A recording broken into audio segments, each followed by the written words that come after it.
Yeah,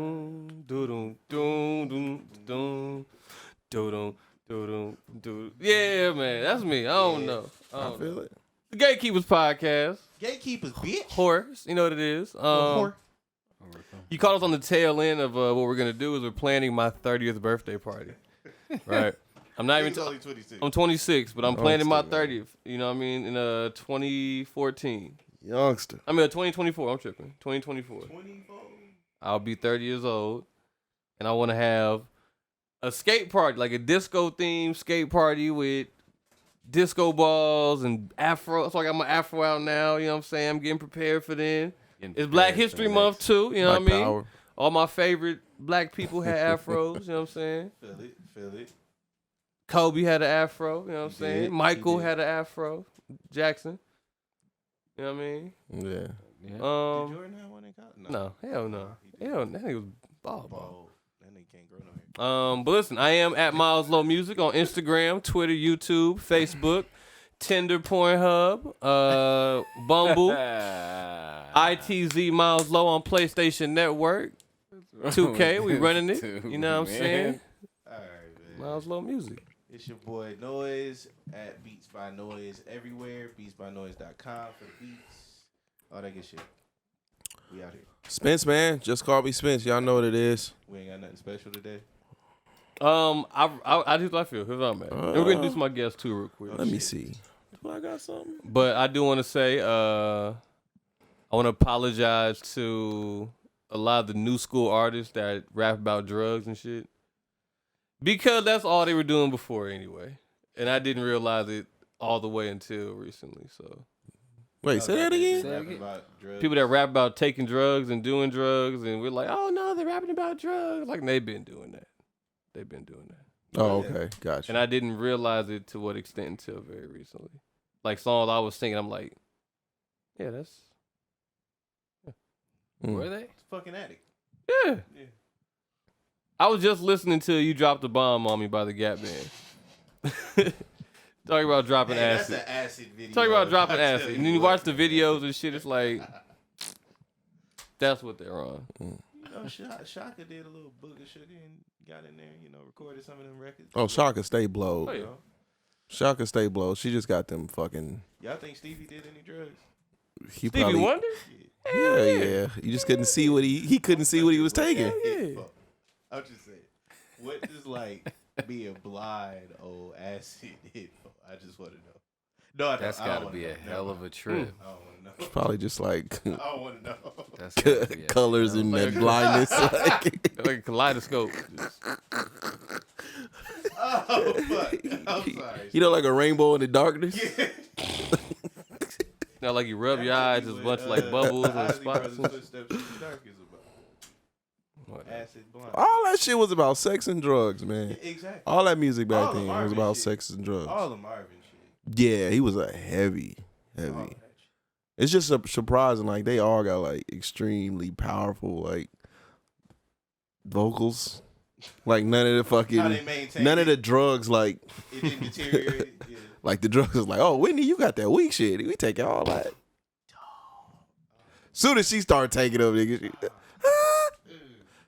Not too soon. She brought it back. She did. Mm. Brought it Not too soon. back.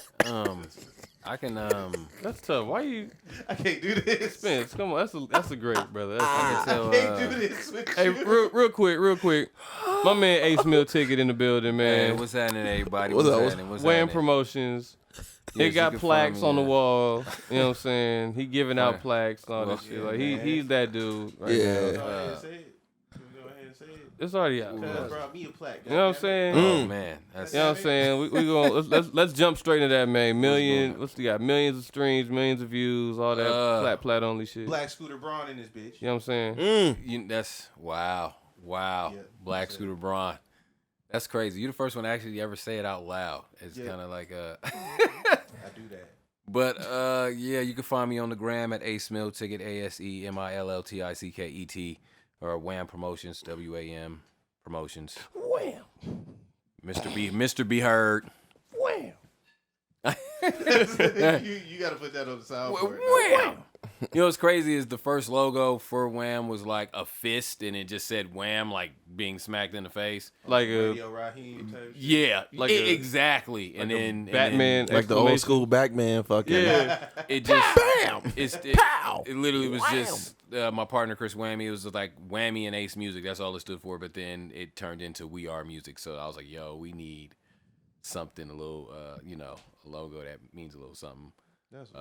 But yeah, what's going on? It's my first podcast ever. Okay. Though I talk all the time and all I do is talk all damn day.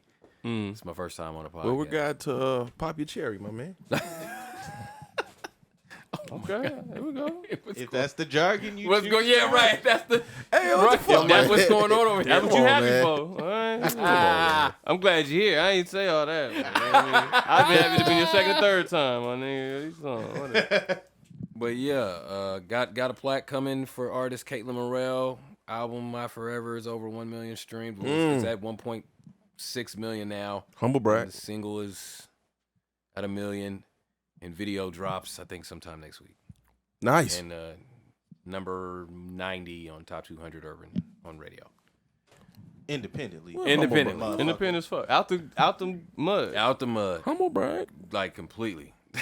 I'm out here humble. trying to contain my cause like And I'm a Noise, part of this shit. yes, Noise But does have I'm a joint gonna on the be- album I'm called gonna be cool. Butterflies, I'm gonna be cool. and it's on the album. I think that's gonna be the next video we shoot. Actually, is Butterflies, We lit. Nice. We lit. Noise got a single in this bitch. and all videos will be done by LJ from now on. Here we go, man. Shout out to directed Shout by out to LJ. LJ, LJ Cunningham, man. From now on. So describe when we say got out the mud, describe exactly what you mean out the mud. Out the mud means there was absolutely nothing. There was there was no one that came in with a check or with any investment dollars. It was just, all right, I have $60 and Yeah. I'm going to save it and get another $60. Now I got 120. Okay, what can we do with that? Nothing? Oh shit. Okay, I'll put that to the side and we got 200 now. Okay, we can do a little something. There was an idea and a drive to make that idea Yeah. come true. That was it. And Damn. did every and well, I wasn't gonna say every and anything, but did almost anything you could imagine to make it happen. You know, everything. If we're talking about, are we talking about Caitlin, the artist, or just Yeah, out the yeah. mud with everything we got going on? I got going on. I remember meeting her in the nightclub. She was like, "I've been here 3 days. I moved out here to be close to L.A. I'm from Ludlow, Massachusetts." And I was like, "Where the fuck is that?" She's like, an hour and a half outside of Boston. I'm like, okay. Ludlow. And then I remember, just as far as shit, actually, I was out there and somebody was trying to send me some money, right? And I was like, well, hold on. Let me see if I can go to the bank and get it out. And I called Wells Fargo and they were like, what's your zip code? And I was like, 0 something. She was like, we don't have no banks there. I can say that right now. If it starts with a 0, you're in the middle of nowhere. Like, we don't have no banks there. But I remember meeting her. She had a song singing about Sprite. Literally singing about Sprite. I'm talking about Sprite that you drink. And I was like, what the hell is this? Is this supposed to be for a commercial or whatever? And Yeah. she was like, my manager at the time, her manager had her do it. And I was like, this is just... She was singing like big, like really big notes, like just... I got pop. Yeah. I got papa. Yeah, just crazy. No, and I'm like, why are you singing so big? And I remember being like, there's something here, though. I could just tell, like, you moved all the way out here to be closer to L.A. with the thought of, wow, I used to drive from Massachusetts to New York. I could do the same thing from Las Vegas to L.A. Crazy how that works, huh? Yeah, and the first person I took her to was Noise. That was the very first place we went. I was like, all right, I'm going to take you to Noise. This is a producer I'm working with. Maybe he'll work with you. Like, maybe, you know what I'm saying? And She did a whole album at Noise House, just singing all out of key, just out of key, But I just knew the potential was there. And one joint she did was called Blase, and I could just kind of see like there was something there. Like if we could just figure that out. Anyway, that led to us linking up with Tyler Gaston, aka King Gas, at Different Empire, and developing her sound more. And doing a song called It's Whatever, which I sent to an old connect of mine from Interscope Records from when I was signed as a child. And he liked the song, sent it to a bunch of people he knew, and that kind of got the ball rolling. But it was still like everything we did was like... Wait. You were signed as a child? Yeah, I was signed as... Oh, you never told us this story. Sorry, the 16-year-old kid, I was signed. You tell me this story. You know this story. I don't know this story. Keep going. Seriously? Oh, God. He probably don't. I know. Okay. Go ahead, tell it for the people. Shit. Wow. Right. Okay. So I started recording, rapping at 11 years old. Okay. Got into the studio that year and linked up with a producer named Ricardo Love. Was recording with him, and he would get jobs as an engineer for certain like upcoming. What? Like Hold up. What the fuck? Wait, do we have some kind of endorsement deal? But why do gonna you get there. have? Is gonna that get conditioner? No, nigga, that's cocoa butter. Cocoa butter okay. I was like, lotion. why? No, Okay. It smells quite good. I used to use it all the time. If anybody y'all need some, let me know. I got some for all of y'all. You know what I'm saying? Got the Let me take my jacket off. Yeah, economy yeah, design. This I is know gonna y'all get- hot. This Letting is y'all gonna be know, that kind of. I got y'all. It's all good. So, I break He just came out like, Out of Like, he nowhere had to show- with it. you got- I swear I thought it was conditioner. I was like, No. wait, what's happening? I thought he was about to put it in his hair and take out the sponge and like, I got that. wow. But no, I didn't want to make it like a hidden gem. You know what I'm saying? Like, endorse it. We here with it. We here with They it. owe you a check, brother. You know what I'm saying? So I guess I'll keep going. You where I was at. 16. You 16. popping. So I'm Ricardo Love would get a bunch of jobs as engineers at different studios, and he was a producer as well. So he did a song for this girl named Krista. Now Krista was like acting at the time, and one of her biggest roles was that she was on Sister that with Tia and okay. So they did a song for her called "Funny How Time Flies When You're Having Fun," and they were like, "Yo, we need like a rapper that's around her age." And Ricardo was like, "I have an artist named Ace." So I did that song. She was signed to Sony. So I got on there. They had me recorded 3 different times, and this is first time at Ricardo's spot. Then the second time at a studio in San Francisco. Third time was at a studio in Oakland. I think it was called Sparks or something like that. And it's still to this day one of the best recording booths I've ever seen. It was a gold mic that just hung from the ceiling. It was gold. I just remember that, and I keep thinking to myself, maybe it was not as dope as I. Like Rap you you know what I'm shit. saying? Like, I was just a kid, maybe that's why I thought it was so dope. But from what I remember, it was a gold damn mic just hanging in the middle of the room, and it was just all glass around me. And they were just like, okay, do it. Do your thing. And I was just like, all right. And the beat came on, and I did it. But after that, dude was like, hey, what's going on with this kid? I know some people over at Universal. I think they'd be interested, blah, blah, blah, blah. And that's how I didn't get the deal then. I was probably like 14 at that time. And then a couple years later, I linked up with a guy named Kareem Bey, who had a team and connections, and I ended up getting the deal through them. Okay. It was a company in Hayward, California called DEA Records. Sound name. like the Fed. Right? And I know the first dude name was like Dorwin or something like that. Anyway, they owned like a ton of check cashing places. They had like money. I remember that. And they ended up getting what back then was huge distribution deals. You needed someone to press up your CD and ship it all over the world. So they ended up getting a distribution deal with Universal. So I was signed to this company and to DEA to Universal. Gotcha. Super. I don't know if that matters. you good. Is that- So you was in there nonetheless. So You I was in there. The name of the project was called Urban Cinema. I had a single called Top Notch. Do you have Yeah. it? Huh? Do you have a song? No, I wish I did. It's not on Spotify. No, I still have Damn. Right.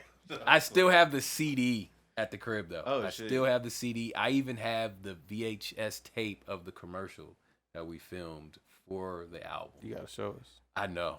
It's. I promise you, I still Back have it. when they did Commercials for for the album, Deep. which I still think we'll get. I guess we'll get into that if you want to, but I still think that can work Yeah. for certain shit because people still think if you're on TV, you're big shit. Like if you act like people still don't understand that you could run a commercial for like $40 a pop, like for a spot. Like it's not much at all, depending on what market you're in. But some people will be like, "Oh shit, did you see such and such clip of the video during Love and Hip Hop?" It just looks like, oh, you must have something going on, and the average consumer has no clue. But anyway, we did that. I went on tour, opened up for Tony.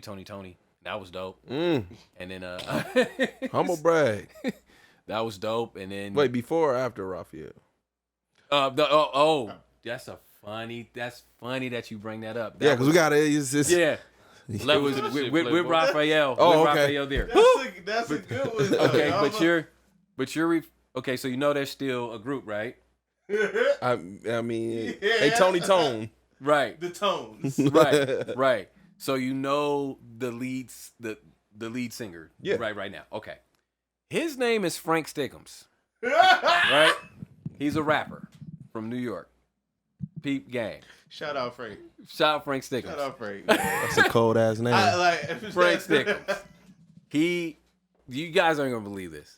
So around this time that I had my deal, my managers actually came to a studio I was at, and I introduced them. Like, hey, I got this rapper. He's dope. I think you should check him out. He's a little bit older than me. Long story short, that was Frank Stickums all the way back to when I was 16 years old. They took him underneath their wing. He was around, and nothing really happened while he was with them, but he ended up signing with a label that was doing a lot of things in the Bay Area with like Keek the Sneak, and they had an album called The Dope Game, and he was a part of it. Was like a series, like compilation. He was a part of that. He signed it in. But anyway, dude is actually my cousin.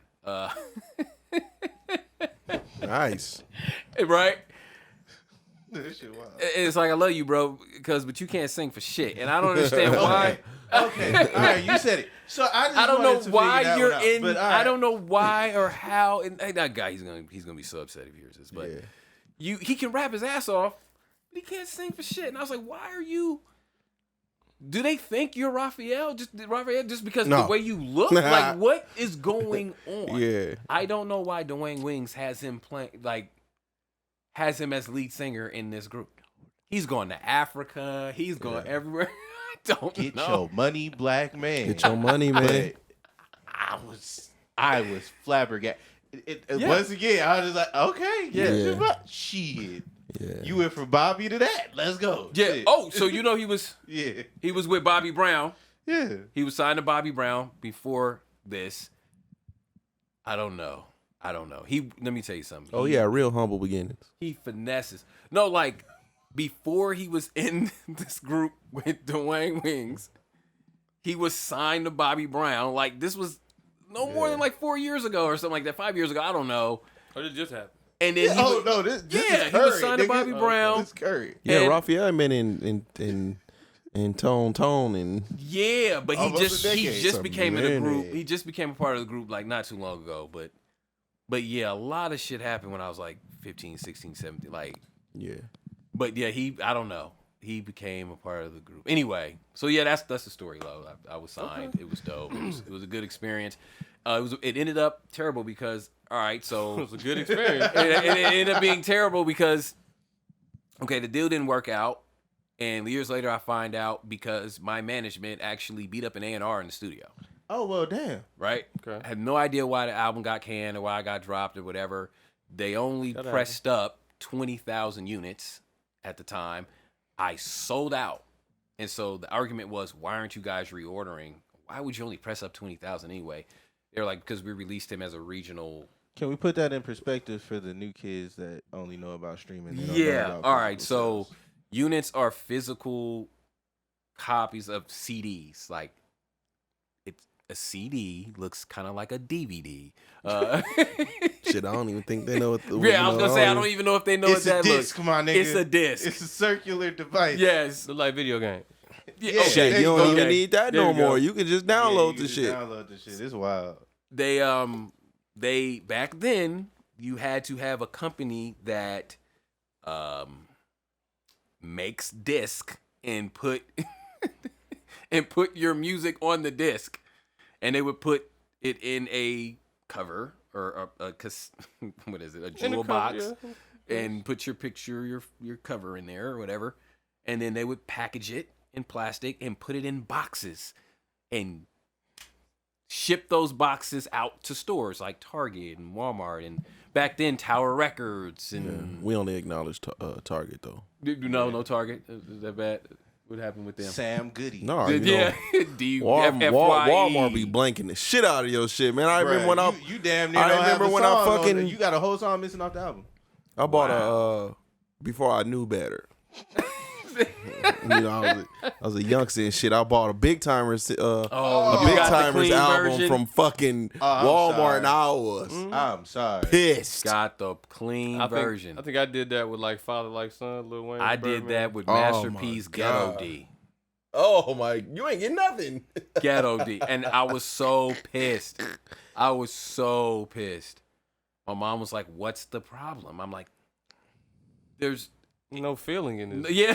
Yeah. I didn't really know how to tell her. Like, I need the profanity. I need some the cuss cuss words, words, Mom. I Like, need what- all Shit of on the- what was it? all of the bitches. Eminem's. They was taking whole songs off. Yeah. Yeah. On Marshall Yeah, whole Mathers, records was coming off Marshall this Mathers album. LP. They was The taking whole Walmart songs off. version is like a different album. It used to be Yeah. like a whole different album. And the Target version used to get extra records and shit. You have like, Wow. bruh, Target would have like records that's on the Japanese only version of the shit. It was Are you wild. serious? Yeah, bro. Yeah. Target was the I used shit. to only go to like back then Tower, and we have a store in the Bay Area called Rasputin's. It's like a legendary record store, still there in Berkeley, California. And I would only go there because they would let you. Wow, fucking old. They would let you listen to the CD before In the you buy store. in the store Yeah. with the headphones. Yeah. Yeah, I used to do that at FYE, I think. And I would Yeah. just stay in the store for hours Yeah. listening to everything. Everything. The first two CDs I ever bought, I bought them on the same day, was True. Remember Master P, C Murder, and Silk the Shocker was True, TRU. And Terrible group, by the way. But they had right. joints. But Yes. I think I bought that because I thought Mr. Ice Cream Man was on that. So I was like, I want that. And then I got West Side Connection. That was the first two CDs. I remember my mom's about that. I was a youngster then. The world Mom's is was on mine, that nigga. shit, Get yeah. back. Gave up sports to sell keys for blending on my knees. Make the Yeah. world go. Doom, doom, doom, doom. Production Yeah. was on point. Yeah. Yeah. That's how you knew your shit was hot back then. I think we had something like a Tower Records out here like way back in the day. You still But- got a Zia. Zia. No, see, yeah, Sight and Sound too, didn't it? Mhm. Sight and Sound It's still still Sight and open. Sound a candy store now. I know now, but No, it you used to be lying. though. What? It's a candy store now, yeah. It's a candy store now. It's Yeah. not a. But it was though. Is it? You know, you couldn't go in there and put the headphones on and listen Okay, to it. I'm young. I don't know. I don't think so. I'm asking you. He said, I've only I'm been young. I've only been in Sight and Sound one time when I was to buy some Donnell Jones tickets. So, Yeah, because Yeah. do they still like be selling it? Like that's the spot. no, you it's go a get full fledged candy store. Oh, that hurts. I had no clue. Yeah. Sight and Sound candy Damn. store. Imagine that. Damn. That's crazy. Yeah. R.I.P. That is Sight and Sound crazy, bruh. Well, you say ZM? Where's that at? Records. Zia Records. They got two locations. One's on Sahara and Decatur, I think. And you can go in there and like put the headphones on and. Yeah, Yeah, and they got yeah. vinyl. Oh, that you can wow. do. Yeah. You can do it with vinyl too. That's Okay. You get your vinyl collection. Talking about Nice. CDs and vinyl now, it's taking me back. So, boom. I've been building up my vinyl collection. That's dope. I'm actually in thinking the- about doing that. I'm right Yeah. there too. Yeah. Yeah. That's dope. It's fun. It is fun. I fucking went to New York as I think I was 15. It was before everything with the deal. That's a whole mess, by the way. It took me all day to go in that story. But we went to New York with my manager at the time for this girl named Jenny Rain, and we went to, I think it was Columbia. I was just there. It wasn't for me. But one of the A&Rs was super juiced about this artist that's coming out. I don't know if it was Columbia because we went to all the different buildings. You know, they're right there. Yeah, they all in a row. Yeah. Pretty much. So he was juiced.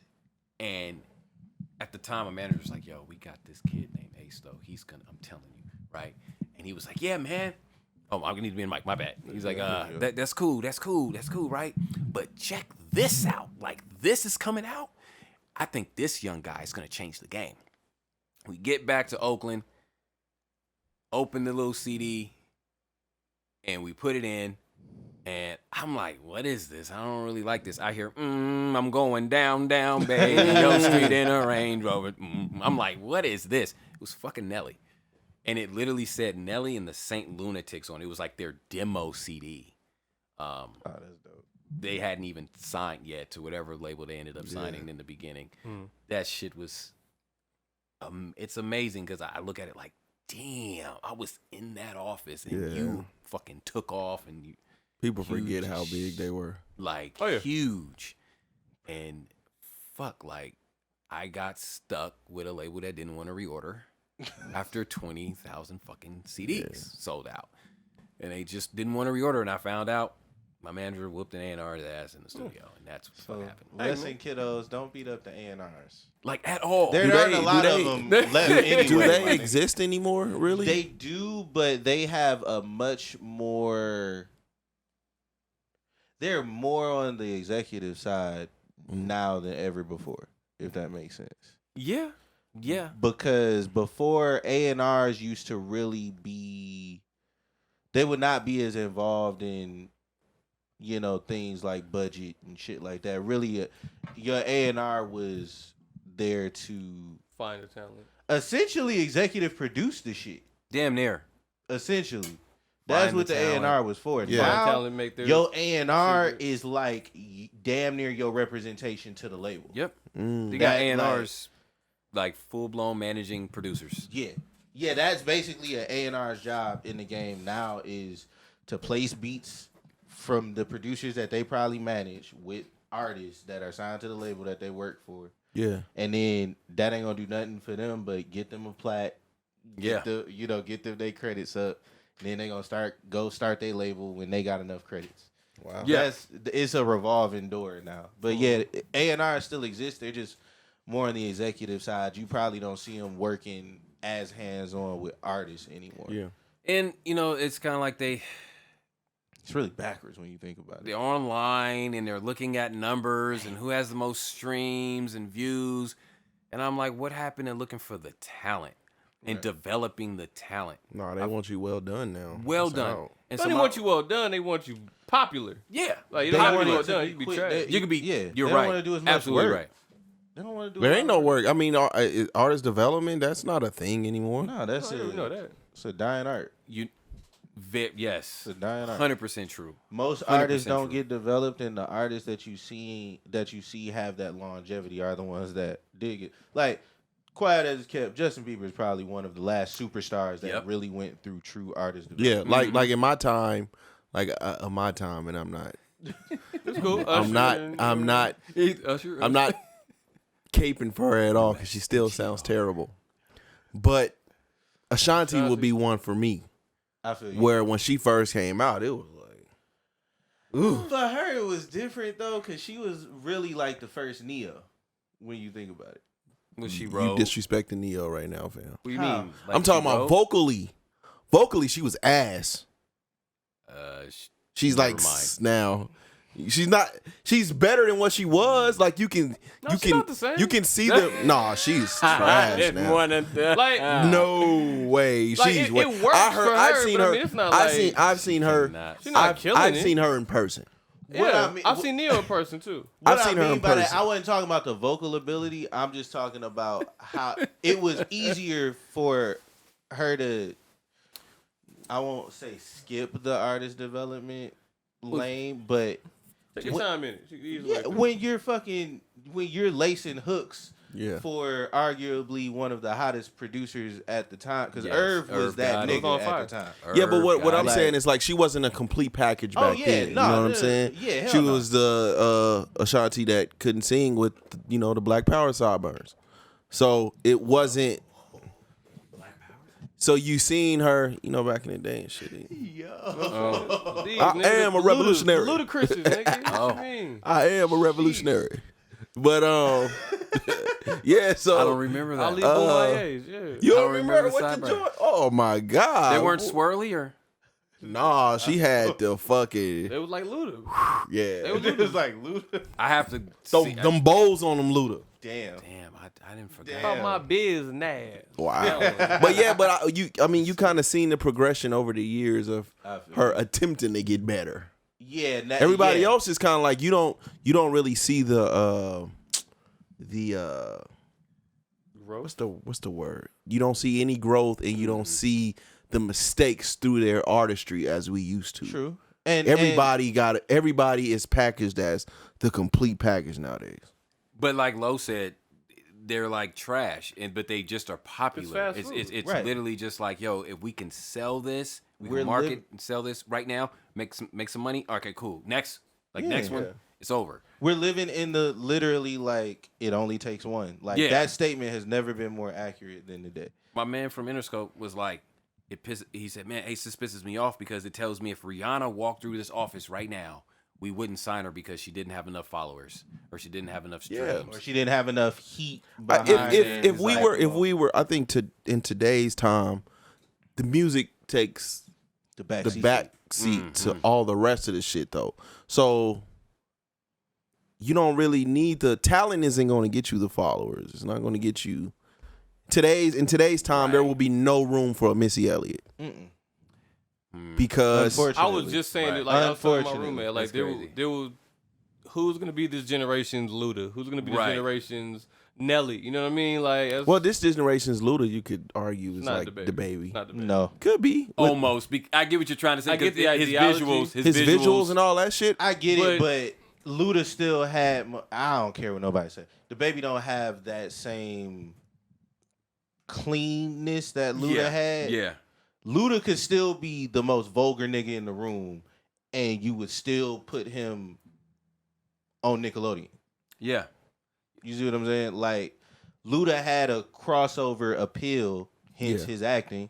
Like, he had a different kind of appeal that I don't think the baby mentally is willing to. He ain't there yet. He ain't there. he ain't yet. Baby Yeah. might be more like a Busta Rhymes feel. I You can know what I see mean? that. Like just in the Just in the Not street rapping appeal wise, over but the. I can see what you mean by that. You know what I mean? Yeah, I think the baby's gonna grow, and I think he might be that guy because I could see him acting.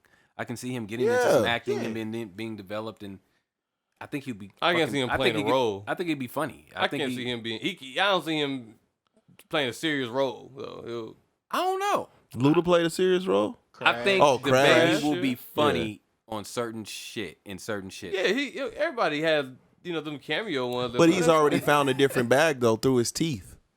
You know what I'm saying? All the smiling and shit No, he yeah, doing. yeah, yeah. He already done found a different bag. It's not necessarily the and that's music what I mean. Like anymore. that, good Colgate, endorsement might come in handy. But once again, like that, he gotta mentally be there because you gotta move different when you got that Yes, type of you corporation do. behind I you. dare, yeah. And that's why I said like it's hard. 'Cause he is with the Luda knew shit. how to move when you got those kind of Yeah.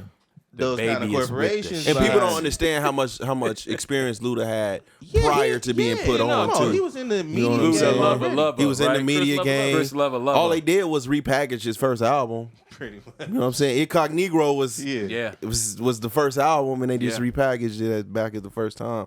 But at this point, because of social media and everything, talent is not as important anymore. What else can you bring to the table? Yeah. So it kind of sucks for the cosmetically challenged ones because they're not gonna get that shine no more. Missy Elliott wasn't a heartthrob. She wasn't a sex symbol. But I think Neither's Lizzo. You know what I mean? Like, good. Ooh. Lizzo was different. Ooh, Lizzo is different. Lizzo is different because the time is different. because people were fetishizing her. okay. So Lizzo's not ugly. Mm-hmm. She's just big. But I'm gonna tell you, But she was sexualizing it. So it brought her an audience. but because- before she was doing that, I was turned on to her music, and I was scrolling down her gram, and all her shows were sold the fuck out, and I was like, "Who the fuck is this?" So what happened with Lizzo is, that song was 3 years old, and it blew up because it ended up it was in a TV show, like it was in the beginning, right? Is it the I'm That Bitch one? I forgot. It was the one that blew up. I hate her music. I forgot which one that blew up. I The don't- first single I that don't even blew up. remember the first. Yeah, Lizzo it joint. was in a commercial. The Black Beatles TV remake? show. Which one? The Black Beatles remake. No. I know forgot something which she one it was. got I'm That Bitch in it. Yeah, I forgot. I forgot. Yeah, I know what you're talking about. Man, my DNA says I'm that bitch. Yeah, Whatever. because she had a whole lawsuit about it. If it wasn't that one, it might have been another one. But it was refreshing to see someone actually blow up because their music just kept getting around and getting around. And she's technically like not a rapper, but they say that she is. She's kind of pop. And pop artists are just broken differently than the hip hop artists. Urban. Yeah. Like anything, or there you go. Yeah, anything. It's urban. a whole different That's rollout. literally what I'm experiencing right now. That's what sucks about that urban tag. Once you get tagged with that urban. And you know what's crazy? In my experience, it's more expensive. It is. Of course. The craziest In- shit. I don't get it. In certain places. Like, okay, for me to work pop radio is going to cost me way more of a budget than to work the urban market. I'm experiencing that shit right now. Caitlin wants to be completely pop. She wants to be a pop artist. The thing is, When we having this conversation, niggas last like week? her. What was happening? We was having this conversation last week. Like we were talking about like the Neos and the Lil Johns and shit, right? And we remember them how we remember them, right? But it was like once you start crossing over into the pop and you get a taste of that EDM bag, It's crazy. It's like that money is crazy. And it keeps you working forever. And Neo ain't gonna stop touring. yeah, it's a totally different bag. It's a totally different thing. Like I was looking at what your top rapper makes versus like a pop artist. Tiesto makes. Yes. Nigga. I was looking at Ariana Grande. Very good one. I was looking at Ariana Grande, what she got for one of those festivals, and it was like $7 million. Yeah. And I'm like, or what, a 45-minute set? she did 2 days. And I'm like, what the fuck? You got 3.5? So And then you did I'm an like, hour and a half worth of performing. This top rapper, we're not talking about Drake. We're talking about, and Drake, I don't think is, well, no, he's a pop star. Oh, no, Drake, He's a Drake pop is star. He's up there, but let's use someone like the baby, Lil Baby. Young like, Thug. right. 100K, 150K, 20K, which is good money. Which is good money. It's Hold just on, Thug total, said an M. Thug said an M. I think he got an M for a particular show. Like a certain Thugs show. do different things but though. He's You not don't getting an M Thug every Thug show. writes. He's not getting an M Thug every writes show. for Yeah, I folks. can't. I'm He has sorry. I different things. love him, but he ain't getting no. He ain't getting M a every show. Okay. You got to think. Yeah, Kendrick. Is Kendrick even getting that still? Kendrick, he's up there. I remember when Kendrick is an acquired taste. One Oak was here in Vegas, told me this is the last time we're gonna have him because we can't afford him anymore. Like I remember that he blew up. J. Cole as well. Because he don't. Does he perform? I mean, have anybody been to a Kendrick concert in here? I have. Does he perform like his new shit, or does he go back to? He does a little bit of everything. Yeah, he is dope too. He picks the best. I of the can't words. see. Oh yeah, I love To Pimp I a wanna Butterfly, go and it's see something him I would do some never want to Section hear 80 live. shit, bruh, it's fucking amazing. If I actually. could hear He's- Section 80 with that live band, I'd be happy. If I could just hear that, Yeah, nigga, I don't have to go to another Kendrick Lamar concert. If I could just hear Section 80 with my nigga Rico playing drums, Yeah. I'm good. I'm He did a trying to little tell bit- you, he did a he's got little the bit band. he's turning into an acquired taste. I feel you. And then Give him a chance on this shit. Bro, even I was looking at what Pitbull gets. Oh, Pitbull. Oh, Yeah. my that's God. A different, And that's I a was different like, bag. Flow And Rider. Flow Rider, damn Pitbull near, gets stupid. they damn near at the David Guetta bag Yeah. of performing. Like, So Yeah, Pitbull. Yeah. my artist is like, that's what I want to do, and I'm like, we have to cross over to that because here is the thing that I have found out. It's not about who you are. It's about who people think you are. yeah. They're So not here it buying is. into the sound. They You buying got into this the like lifestyle. light-skinned black chick that's really Portuguese. That's from this little town in the middle of nowhere, but they think that she's a light-skinned chick from the hood, and that's who they want her to be. And damn it, I'm like, look, urban radio is supporting like a motherfucker, so we're gonna go this way, Right. and we're gonna continue to go this way until we get big enough to say, hey, niggas, I love you, We're but I'm going gonna this try way. See, to that was what we. experiment over As soon as you here." get big, And it's not. I want to stay with your core fans, of course. Like stick with them. But look at Rihanna. You know, look at Chris Brown. Rihanna was never urban though. Rhythmic. She's a rhythmic She artist. was always pop. Rihanna was never like. Rihanna never started. Upon the replay. Urban. Rhythmic record. So all right, I'm thinking radio. Chris terms. Brown. Right. Chris Brown. You have a more. Yes. Chris Straight Brown, up Neo, urban. yeah. Yeah. Straight up urban. But Rihanna was more. She was always like just a. So what happens is, especially when these artists get big on radio, so urban radio is black people, black music, right? Top 40 is pop, technically white music, and then rhythmic is where we party together. Yeah. So Rihanna made a lot of party together music, and Chris Brown does now too. You know who just gets away with just doing whatever the fuck they want? Beyonce. Like she does everything, Yeah. and her fans are like, yeah, whatever. But she's turned into an acquired taste now. Like It has this last project, the Black is King. Yeah, I'm sorry. I didn't watch it either, but it was interesting know. to me to see her fans start to, right. you know what I mean? Like I got like. Yeah, I think through that's the same half thing of, we talked about like with Drake. Like they can't force that down our throats like that anymore right now. Somebody I You know just what I seen mean? Charlamagne was saying that the last couple Drake songs didn't have the impact, Yeah. and he was saying, you bro, know, don't even- He been arguing this point. yeah, he was saying he was like a little baby feature might do a little bit more for Drake than a Drake feature would do for Lil Baby right now. I mean, he's just been hot forever, like 10-year run. I mean, you know, He's allowed to cool the fuck he's down. allowed to for a cool the minute. fuck down. It's okay. Especially when the whole industry's cooled down. Right, Is it Yes. Oh yeah. especially due to COVID. Yes. The whole industry's cool. little baby out here eating That's cool, little baby. go But I mean, everything? But Yeah, you that's can't cool. really. I mean, you can only do shows in certain. There's a ceiling to that Places. man. he ain't doing arenas right now. Yeah. Who? Little baby, Oh, when we get done with this, Drake might not be able to do them either. you crazy.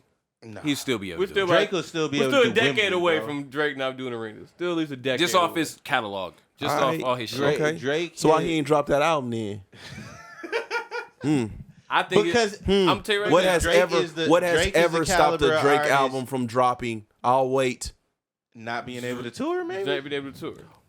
What That might be. I It. think what has ever stopped Drake I don't from know, not but the being way able Drake's to drop contract is nothing? usually set up is he does what he wants when he wants. So I'm very interested to find out what the fuck I always said I think that Drake wasn't happy with them leaks that came out could be. with the reception that they got back, and I think Drake's realized like you know what, now might be a great Yeah, time right. to come with some How real long, like hey, shit. how long he been out?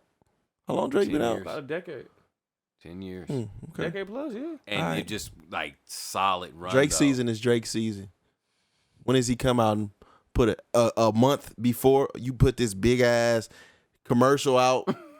You put this big ass commercial out. You put basically Well, a Nike commercial they out push back for your views first a lot. single. No, They push the back commercial views a came lot. out mid-December. They push views back a lot.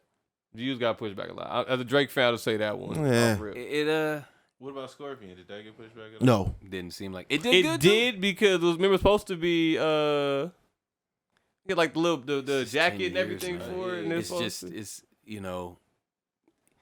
there's new kids coming up, and to some people Lil Baby's the king. That You know? influence is that you know what I'm saying? that grip that Drake had is loosening. It's starting That to is loosen. it. Yeah. And part of it was shown when he had to get on the internet and say, "I'm pushing my album back."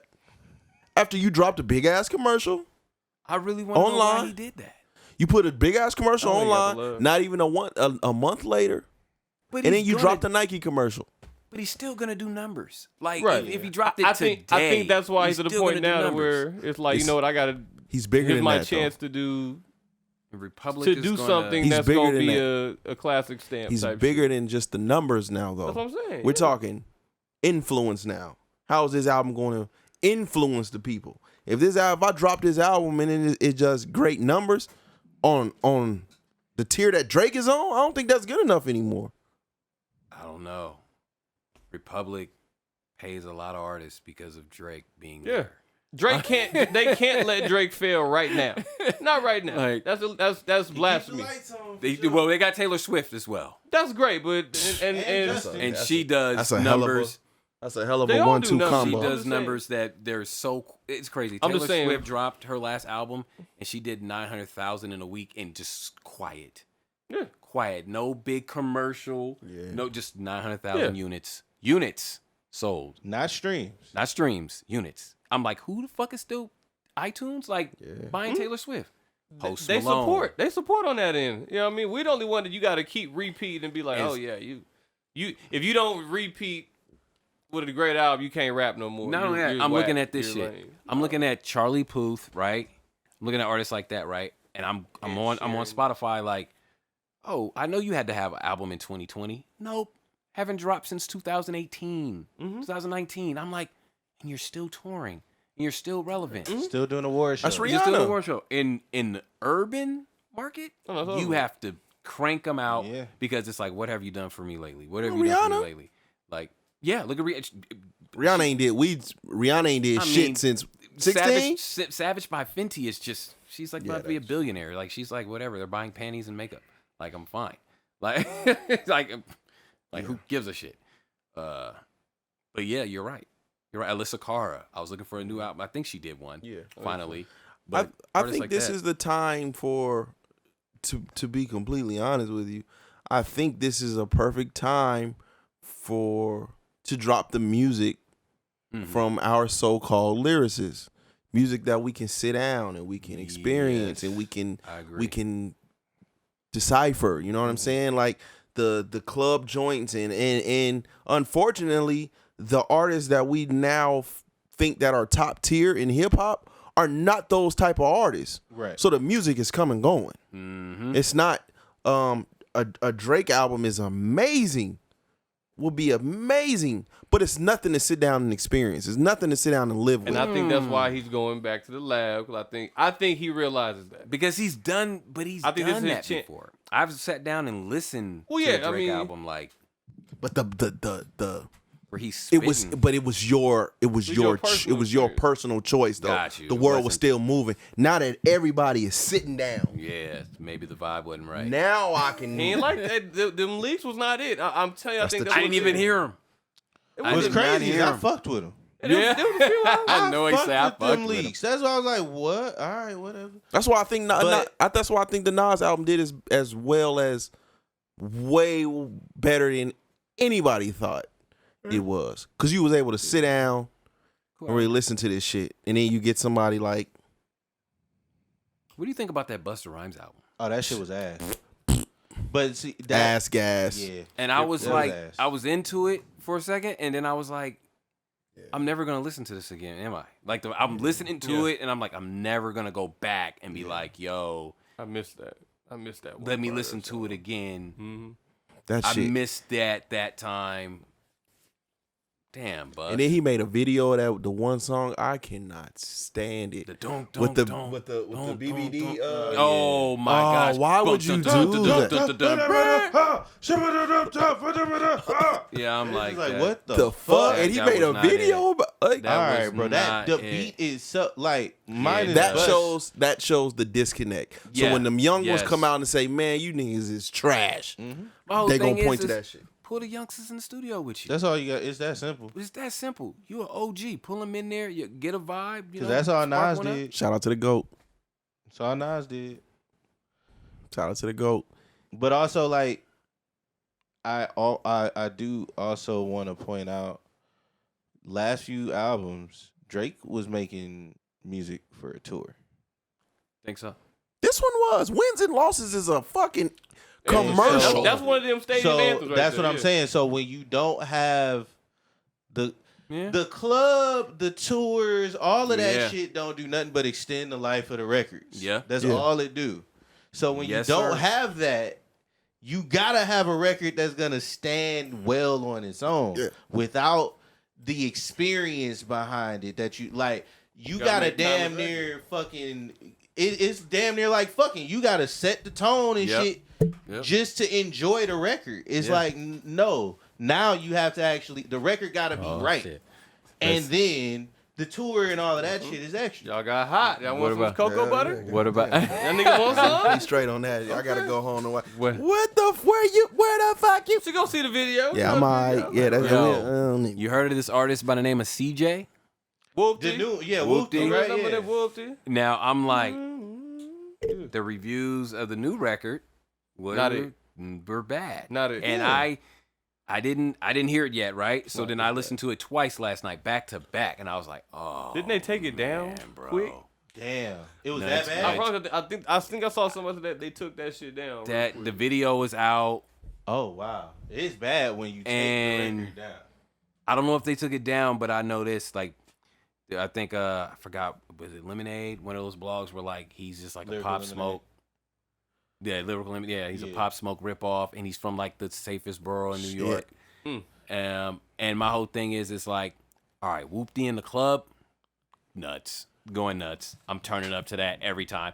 Even this new record, if it comes on at the right moment in the club, but Without we ain't that? in the club. But without that, It ain't shit. It ain't That's nothing. what I was saying about the Danny Lay shit last week. It's Yeah. like had the club been open, bitches would have been losing their fucking mind when that record came. Which out. one?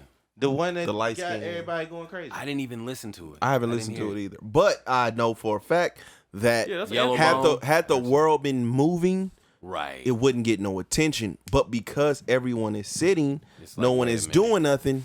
This is why R&B is flourishing Thank you. so much. Thank you. Since this has happened. Hell yeah. Since this has happened, R&B is flourishing so much because you can sit down.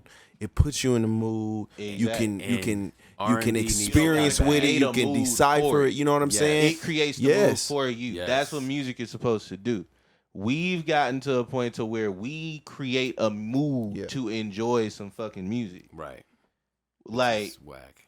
there's certain shit we just will not listen to unless we in the club, unless we got the hookah with us, unless I'm blowing on the L, Unless I'm throwing there's some money. always something that we got to do to set it up to be able to enjoy it. No one has been able to create the quarantine mood, I would say. No one has been able to create it yet. It's still, you know what I'm saying, That's very interesting. out I of wonder- touch. yeah. Club music, you know, people still trying to make, like, we're sitting down. We're not, unless you're in like Dallas, Houston, Atlanta. Atlanta, you're not in the club. Miami, Right. yeah, you're not in the club. You're not in the club right now, so Even if you are in those areas, I would those records advise you aren't be safe. hitting as hard. You're not the consumers aren't relating to them as much because they're not doing that shit. So Not shout at all. out to R&B, man. Yeah, R&B got Yes, R&B, and some more R&B. Here we go. Here we go. it. Well, man, I mean, first of all, shout out to you, man. Like, Oh, appreciate it. You went silver, whatever. You know what I'm saying? You got the record song. No, God, like, not a joke. Not That's a a- joke. Like, that's a seriously, feat. like that's That's some a dope feat. shit, bro. Like, Oh, when I was a kid. Yeah. Oh yeah, we're back. Yeah, guess right out the mud. That's where Right. we were at. Then we went. Yeah. Right. Yeah, we went on I was a trying to nice bring- I little was trying to bring tangent. it back to get to to you to talk about what it is that you do currently with W.A.M. Wham. All right, so just quick backstory. So Caitlyn ended up getting on a tour opening up for an artist out of the Bay Area by the name of Lil Debbie. Lil Debbie was big. Wow. Yeah, she was in this thing called the White Girl Mob with Krayshawn. Hey, Louis, Benny, Prada. Right? So Then she said nigga, that was the written for. Fucked it all up. fucked it all up. So and they ended up giving her $1 million, like Interscope. She said in a post somewhere she still owes them like $800 and something thousand. Oh, dumb. But That's why she ain't been able to do nothing. Lil Debbie's manager actually is DJ Snake's manager. Believe it or not. Like, yeah. And I got plugged with him by my plug from Interscope. That was like, hey, I got this manager. He's looking for some songs for his artists.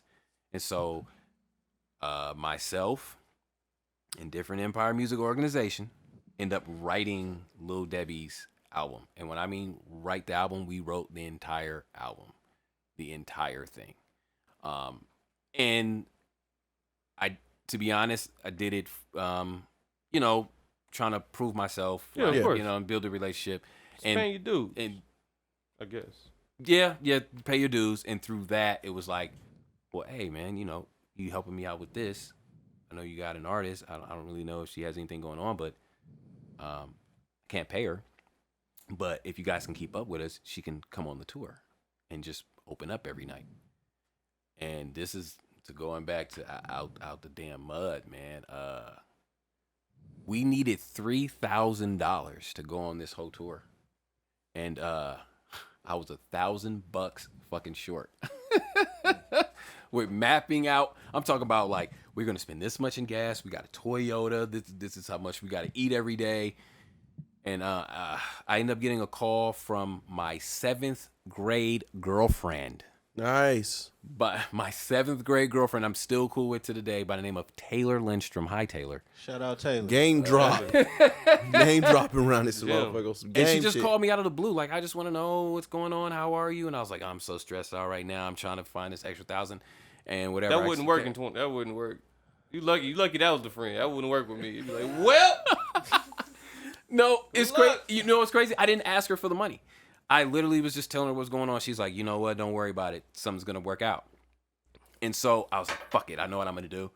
I'm going to go to my bank account and I'm just going to overdraw this bitch. Oh, no, that's terrible. You know what I'm Don't do saying? that. I'm just like, fuck it. I was like, I'm in there. Fuck it. That's me right now. I know that feeling. Oh, I was like, I'm just gonna pull it out. That I was like, fuck it. I'm gonna pull $400? $1,500 out. Oh my god. I was like, I'm gonna pull $1,500 out and I'm just gonna like be Wing fucked it. off with That's the bank. it. Oh my god. That's how bad I wanted it. I was like, yo, and on my way to the bank, ding, PayPal, Taylor Lindstrom, $1,000. You give her some sympathy ping. No, I did not. No, I haven't seen her in years. She's nice. She's actually married. She's married. Hey, Yeah. No. My 7th grade girlfriend is not Bro. that No, nice. no, that's, I would have had to. That helped Yeah. me. Just my spirit would have been My like, man, spirit you gotta go over there. could not let You gotta this go over day there and move fuck the shit out of forward. her, man. You gotta make love to her for the one time, You man. gotta make love. That's clutch, Yeah. bro. Like, yeah, that's No, she nice. doesn't even live in Vegas or anything. She's like take the side all the way in shots. Denver, and catch her on the tour. Like, what you mean? This is it was one of those things where her and her husband was like, or fiance at the time, I think it's her husband now, was like, they did it together. I don't know. And when I hit her up, I was like, what are you fucking doing? She was like, that's all the money I had in the bank, but don't worry about it. I get paid next week. And I was like, what do you mean? She's like, don't worry about it. I'm like, I'm going to pay you back immediately. She's like, no, never pay me back. She's like, just make it happen. I see what you're doing. Just make it happen with this case. Oh, that's a real down ass motherfucker right Yo, there. She was like, Where's she at? What a whole husband. God damn. her husband was agreed. Like, Okay. so back in the 7th grade, my mom, Down got ass me unit. fucked up. Okay. yeah, back in the I 7th wish my grade, wife would. Right? my mom, Yeah, I would have been on some crack for her real. shit. Like, man, you down me, I'll kill you. Kill you, bitch. You hear me? I'll kill you. So wait. my mom ended up getting me in this private school in the 7th grade Okay. called Beacon, and it was like literally like 100 kids in the whole school. Got you. And I love the fucking school, and I went to school with Taylor, and this was the first time I saw how quote unquote other side lives. Yeah. And her parents used to pick me up once a week for me to have dinner at her house with her and her family, like every Okay. I mean, Wednesday. that's cool. Oh, But you was like a Richie Rich shit. Yeah. Oh, yeah. okay. Yeah. That's when I discovered. But hey, they don't explain the rack. But she just. Bruh, come on. That's a stack. You. That's a stack. I never took it down. Dude. I must not. I will not lie. I have never taken it down. Okay. We were in the 7th grade. I never took it down. Nah, never mind. Yeah, that's Never too did. young. Actually, my homeboy did a year after we broke up. Indeed. Spinal. Shout out to Robert. Robert better hit her for a rack. For that Robert, stimmy, go nigga. go get your queen, That's Robert. more, nigga, that's more than the government gave me this year, my nigga. No. What? Good She Lord. sent me the rack, and that's how we were able to get on that tour. Oh, what? And so I wish I had an ex to ghost me after she give me a rack. What? we freaking go to New York. But the second show was in New York, and my DJ that I've had for years, DJ Good Vibe, shout out to you, Good Vibe. was like, "You're in New York. You need to link up with this dude named Chris Whammy from Bad Boy Records." I'm like, Puff Daddy's Bad Boy? He's like, yeah, you need to meet him. I'm like, how the fuck do you know anybody that's at Bad Boy Records? He's like, I know Chris Whammy. Let me call you back. And so, boom, next thing you know, I'm meeting him at Starbucks. Now, this whole time, he's been telling me that to meet this guy, Chris Whammy. I thought Chris Whammy was a short Jewish guy in a suit. Yeah. And I show up to Starbucks, and it's this 6'6" guy that's 6'6". What's going on over here? Got tears. And he shows up in this just black T-shirt and just was like, "Yeah, I'm Chris Whammy." I'm like, "Oh shit! I totally thought you were Chris Whammy's bodyguard." But we ended up meeting, and he met Caitlin right there on the spot. And I remember him turning to me when we left Starbucks and got a slice of pizza. He's like, "This girl's a star." He literally told me right then and there, he's like, "This girl's a star. What's going on?" And I'm like, "Man, we're just trying to figure it out. We're on this tour. You know, we're out here broke. Like, I wish I could take you to dinner. This is all I can afford to take you to." He's like, "Oh no, it's good. It's good, son. It's all good, son." You know what I'm saying? Pure New Yorker. What up, son, kid, all that. So, fast forward, we ended up teaming up. Like a year or so later. Caitlin did a song called My Forever. I sent it to him. He was like, "You're fucking nuts if you don't put this song out." And I was like, I don't have 100K to work radio. I just don't. I don't have that budget. I wish I did. But what I'll do is this. How about this? I'll give you every dollar I have to team up with me to work this record, and you manage her with me. And we'll team up together. Now I'm thinking he's going to be like, "No, fuck." No, just hit me when you got at least 20 bands. He's like, "No, I'll take all your money you got, Yeah. manager with you." He literally was like, "Cool, let's do it." I'm like, "Seriously?" He's like, "Yeah." Now I'm like, "Do you work with Puff?" And he's like, "Well, I'm independent now. I'm not at the label anymore. You know what I mean? Like, I think this girl's a star. Let's do it." That turned into sorry for the long backstory, but that turned turned into what I'm doing now. So at that point, I was like, okay, I know about radio from being around it and in the industry or around the industry as a kid and just studying and, you know, being around it. But I wanted to fucking know how streaming works. Yeah. Right. I wanted to know what makes Spotify tick, Apple Music, YouTube, all that shit. So I just dived in it. As soon as he said he was down and I knew I had that part, like, okay, he's going to handle radio, I took every single course, class, read every book you can think of, and spent money I shouldn't have spent on trying to run ads and not getting any results on certain shit just to figure out how to really do it. And I figured out how to do it and got somewhat, I would say, good at it. So then I went back to Chris Whammy and said, "Hey, man, you know how you work records for like major labels and shit at radio? What if we took that and combined it to with what I know now and kind of like package it and do something for independent artists that don't have 30 grand, that don't have $3,000, have like $300?" And again, I'm thinking he's going to say no, but he was like, "Yeah, let's do it. Just tell me what you want me to do." And I'm like, well, just do what you do, and I'll set up the website, and I know how to promote it, and we'll get artists, and then when we get artists, whoever wants radio, I send them to you. Whoever wants this, I'll do it, and that's where we are now. So it's been like a year. We've been running. Congratulations, black man. promotion. Congratulations, Thank you. man. Yeah. Thank you. Appreciate it. That turned into Chris Whammy going, yo, 300 sent me the new Megan Thee Stallion record to work. It's called Body Yaddy Yaddy. And you wanna work the record with me? Yeah. Fuck yeah. And then that turned into, yo, I got the new Kanye record. You wanna work that with me? Yeah. What you mean? Of course. And that's kind of where we're at now is he gets records from the major labels and ties me in, and it's been bringing me in a little bit more, to the point now, Noise knows this. I don't say nothing that's gonna mess up your NDAs now, man. Like, No, none of that. None of right. that's going on. I'm like, shit that I'm not supposed to touch, I don't touch. Like, not at all. But shit that he's like, yeah, man, you can help me out with this. And then I help him out. But it's to the point now where I actually might have to move to the East Coast for possible job. I don't know if I want to say job. Business opportunity. There we go. You chase the bag, man. Go get the bag. So with your career evolving, where does the time for your artist fit in? Oh man, every day, all day. With your career, with my evolving career to where it's looking like it's going, or with the time fit. You know, I have been trying to. What can I say here? I am a night person. I go to bed at like 6 a.m. and I've been flipping that to where I need to get up at 6 a.m. Yeah. And not only that, I need to be up 6 a.m.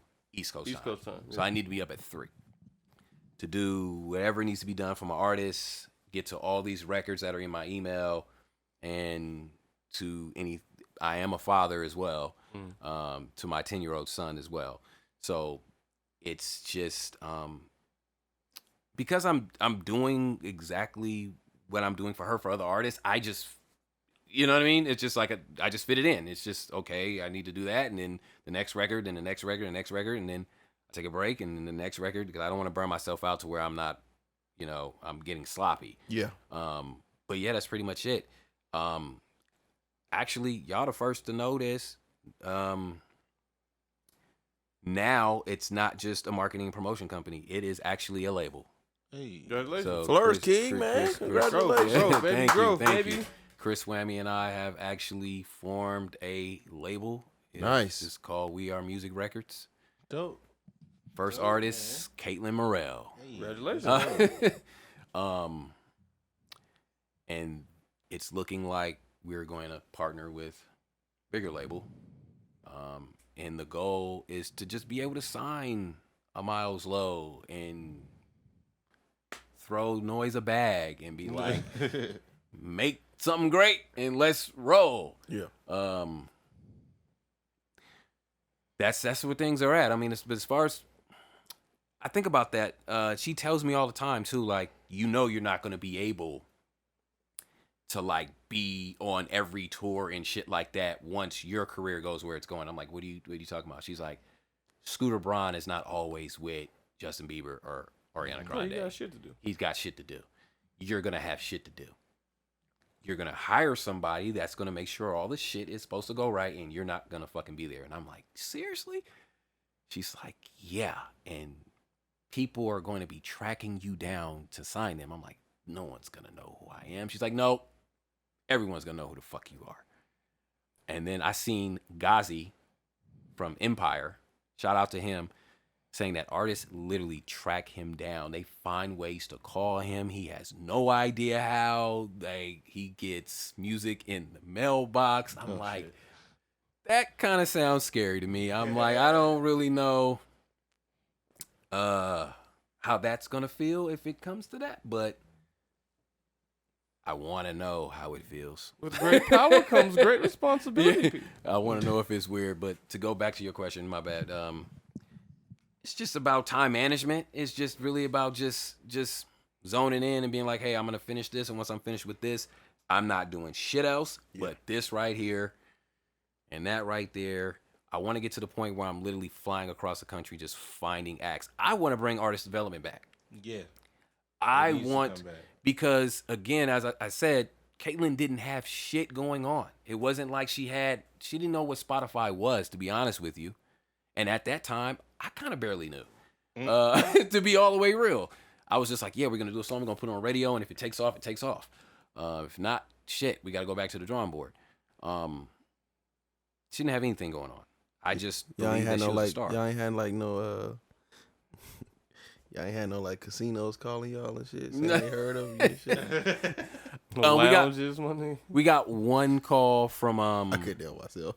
for casinos, like for her to like sing there. Yeah, I mean, you know, like to Like a jazz lounge, a cover Kind of band. situation. yeah, like the Cromwell and shit. No, she didn't have anything going on. I'm talking about like nothing going on. I brought her to Noise and was like, Noise, can this work or not? And he was like, yes, this could work. This could work. This could work. And I was like, okay, cool. And then it was just bad note after bad note. It's just trying to figure out like, but I just work. But it could God work. damn it. Damn it. Listen to me, He damn just it. kept saying it could It work. works. And I'm just like, okay, we got to figure this out. We got to figure it out. And then she did one song called Runaway. And that kind of like with King Gas, and that kind of like shaped her sound. She wanted to be like SZA. Or who else is in that, like, I call it that earthy, down-to-earth lane. Who else is over Like there? Jhené Aiko. Yeah. And Jhené Aiko is making like religious music now. Oh, Is she? shit. it was very freaky religious music. It's It's like Preacher's freaky. daughter's music right yeah, there, it's like boy. real. Yummy, She's talking yummy, about yummy. busting it wide. what's that shit Tina Turner went to when What's after that she song got called? beat? Pussy Fairy, bro? Ain't Pussy Fairy? Yeah, on but that? after that, it's like all fucking like music I'm that makes you triggered. float and shit. Music that- Well, she's always kind of had that vibe, but Pixie. Like, kinda damn, vibe, bitch, I don't too. want to smoke sage. I don't want to smoke sage. oh my god, no. But have you listened to the new album? It's on some other, like her and Mila J got this joint. Ain't that her sister? See, That's that's her- who I'm on. What's Yeah, that's her sister. Mila Yeah, could get this work. Yeah, Shout out I seen Janae in person. Hey. She's very small. Tiny. Oh, yeah. Very. She's Yeah, she's very small. Like, yeah, absolutely. All Sean She- Davis, tiny women. She wanted to be in that. She wanted to be in that lane. You know what's crazy shit? Caitlyn. she built like small. Luigi for real. Like, Who's that? Dog. Janae Aiko, she's built like Luigi. Well, she got her boobs done. That she's got a nice body actually under that. Janae is very that. skinny with a big ass head. I bad. seen She her. got a she Luigi looked build, very. bro. Cute Funko Pop. Fine. I seen her. She was fine. Bad. There goes Mario. I seen her in the. I don't know. Maybe it's when I saw It's her. that one picture of her sitting on top of a car, and she looked like she got just mounds of ass. I was like That's I was the like one for 3 me. feet away from her. Me too. She's I met very her small. Dre. She. A lot you of met the her? R&B I seen chicks her- are small I though. seen her in Oh, Summer Walker is small. Some walker she's small. little as Yeah. fuck. She's small. SZA's small. Like they just look tall. No, they're they small. look. They all look the same height. It's not tall. We just misguided. I can look tell at you it. because I've. Okay, like Tiny. Erica is small and stacked. God, Erica who? Badu. Oh, is she? That's all real. I keep Yeah, hearing but Erica the- Baduism. It's just like she just Oh, my once you God. have a taste of that, you're just She never got the same. mystic juju box, bro. Man, Wow. I was certain of it. I was looking at her in amazement. Like, Yeah, you ever just seen? Have you ever experienced like just seeing somebody and like Andre 3 you know Stacks that- was like, you hey. know that pussy good. Wow. No disrespect, Mama. But Yeah. no disrespect. Oh, for But real. like you know that shit fire. It's I didn't know I all hope these. it is. I never like no. I be hoping. Like, You but didn't it be- either. it be- I got. Nah, it I be got like- hope. I don't want to be too Look, hyped said I and be hope let it is. down. No, You know it's what I'm saying? Nah, She there's got- just she got certain energy kids. that you just like. Yeah. There is without a shadow of a doubt. This about to be fire. she got kids from greats, man. That's not. Wow. Yeah. She's changed She got niggas' kids whole from outlook. greats. Yeah, because you see after like Badu, Andre 3 Stacks wasn't the same. Yeah. None of them. Nothing None of them. was Common. the same. It was a Drake album. Common switch. They up. all start dressing like breakdancers. She had. Yes. She Yes. fucked up Drake. She had him drinking tea and shit. Hey, Now if he I got go over the- Erica now he Badu, got the I'm hot kind of dog. scared to Did drink. Drake I ever? don't know. I'm I scared to doubt drink it. tea. I Probably doubt scared. Drake did. Probably not. got the heart part. He's and all probably kind not. of shit. Probably. No, But I seen Drake. her. I seen her in person because usually, like, Wow. TV can like Yeah. fuck up your Dimension. TV works wonders. But when I seen her in person, I was like, Yeah. Boy, that's crazy. I heard. I mean, I don't know how old she is. I think she's old enough she to got like. in her mid-40s. Is she? Mid-40s, almost 50. Okay. Gotta be. I guess she. I was gonna say she could been my mom, but no. She would have to have me around. It could have worked. No, I It don't could know. work. You know what I'm saying? I don't know. I just look at her like Could you work. know she's Yeah. auntie.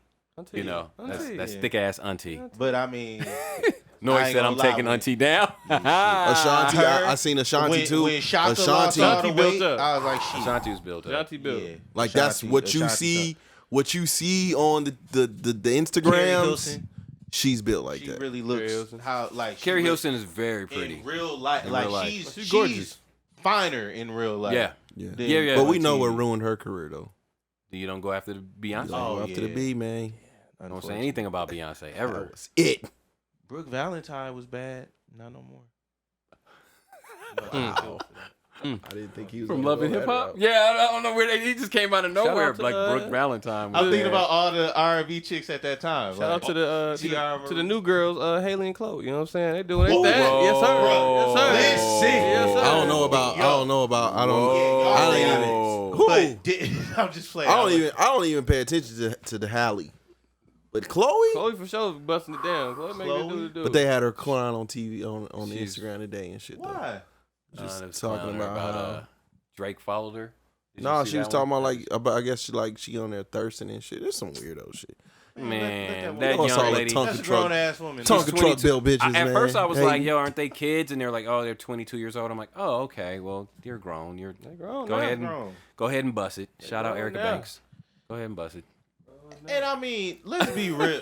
But let's be real. But a lot of like, these, them most of these girls chicks be- been Yeah, in elementary, like they've been bubblegum for yeah. ever since they It's came time out. to Like, break they, out. you start they rebelling. gotta grow the fuck up at some point. It's not even that. It's just you start even- rebelling. You're grown. when you're like a child actor and then the people put you in this bubble, You're just famous as a child. you start rebelling. Yeah. Look at Obama kids. They Right, but damn, They I'm like, wildin' y'all out. need to like fall back, like Secret Service. No, Sasha Get them. Nah, Sasha getting her back. Yeah, Sasha out here living. Speaking Was she of life. fucking Barack Joey Obama's Badass? children Look, at all. Boy, she they fucking niggas. doing? I hey, said look, I saw they- a picture. I was like, Sasha, Dawg, there was a come video- here, baby. there- What's happening? Yeah, there was a video of her. There was a video of her rapping the City Girls. Yes, I I seen said, it. I'm somebody looking smashing like the president daughter. Hey, boy. I'm somebody looking out like Yeah, she for the Barack. streets. Michelle finna come on down there and snatch that ass up. Hey, let's not act like I don't see Michelle- much of Milan. What's the You other don't one? see, yeah, you don't see much of the other one. Malaysia? Malia. It seems to always be like Sasha that. Malia. One daughter's like out there, the other one's like more reserved. But I thought she was more of like the school, like she was more like the bookwormy one. I thought she was like trying to be an attorney or some Never shit. pay attention to Obama. She got a long ass at all. And Sasha's the younger I'm just one. not even But either way, Barack Obama's kids. Chloe and Haley, look, Phenomenal. they Sensational. It's black insane. queens right there. Goddamn it, I'll take it. Those are queens. Yeah, they're Those are definitely some young queens. man. I'll take it.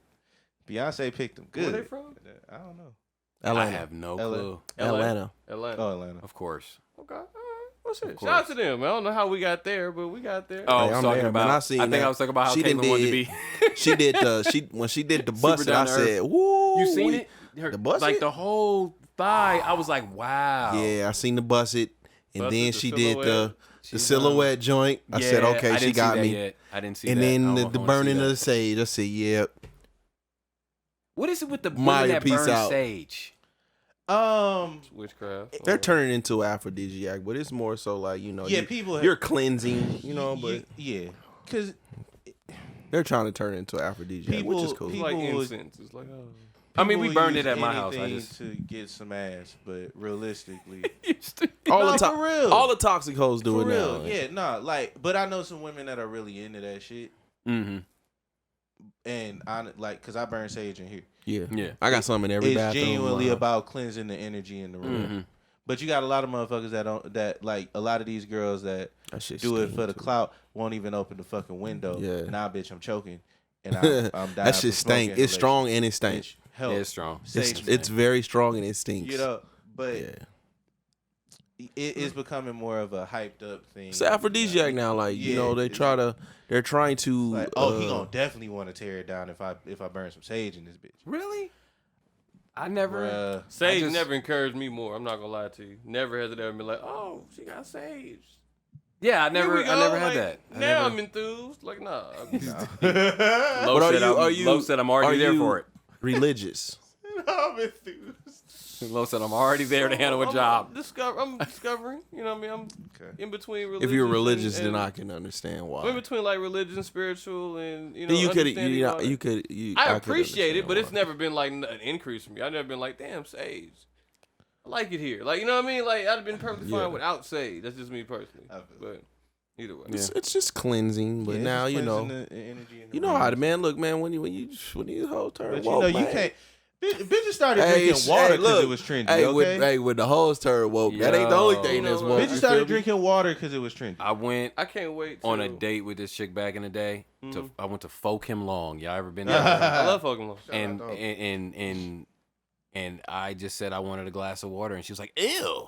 Oh wow! You drink water? Yeah. Oh, it ain't got time when these hoes wasn't drinking no water. It ain't got no flavor. I was just like, this is not going to work. You know it's smell like a warhead. You know what's in them panties. Like I'm not into chicks. Their pH was gone. If you don't drink water, and I don't know, this is like a pet peeve of mine. If you don't like tea, like I just don't understand women that don't like tea. It's always, I don't know, like you don't ever drink tea. Like when you're sick, I was dating this one chick.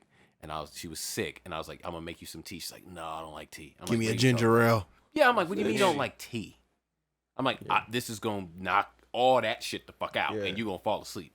And I made the shit like perfect, and she was like, oh gosh, it's so sweet. And I'm like, this is not gonna work. Like you don't like tea. It's just certain shit I just can't do. Like water and tea. If you don't fuck with that, I'm just like, it's not gonna work. I remember back in my days, boy, when a bitch told me, when she started talking about sage and being woke and shit, I was like, oh, I'm finna have the best pussy ever. I did too. Like all the toxic bitches go to that shit. Like, look, man, when the pussy when it been dug up and when it been buried and dug up and you done been through everybody, you gotta find something.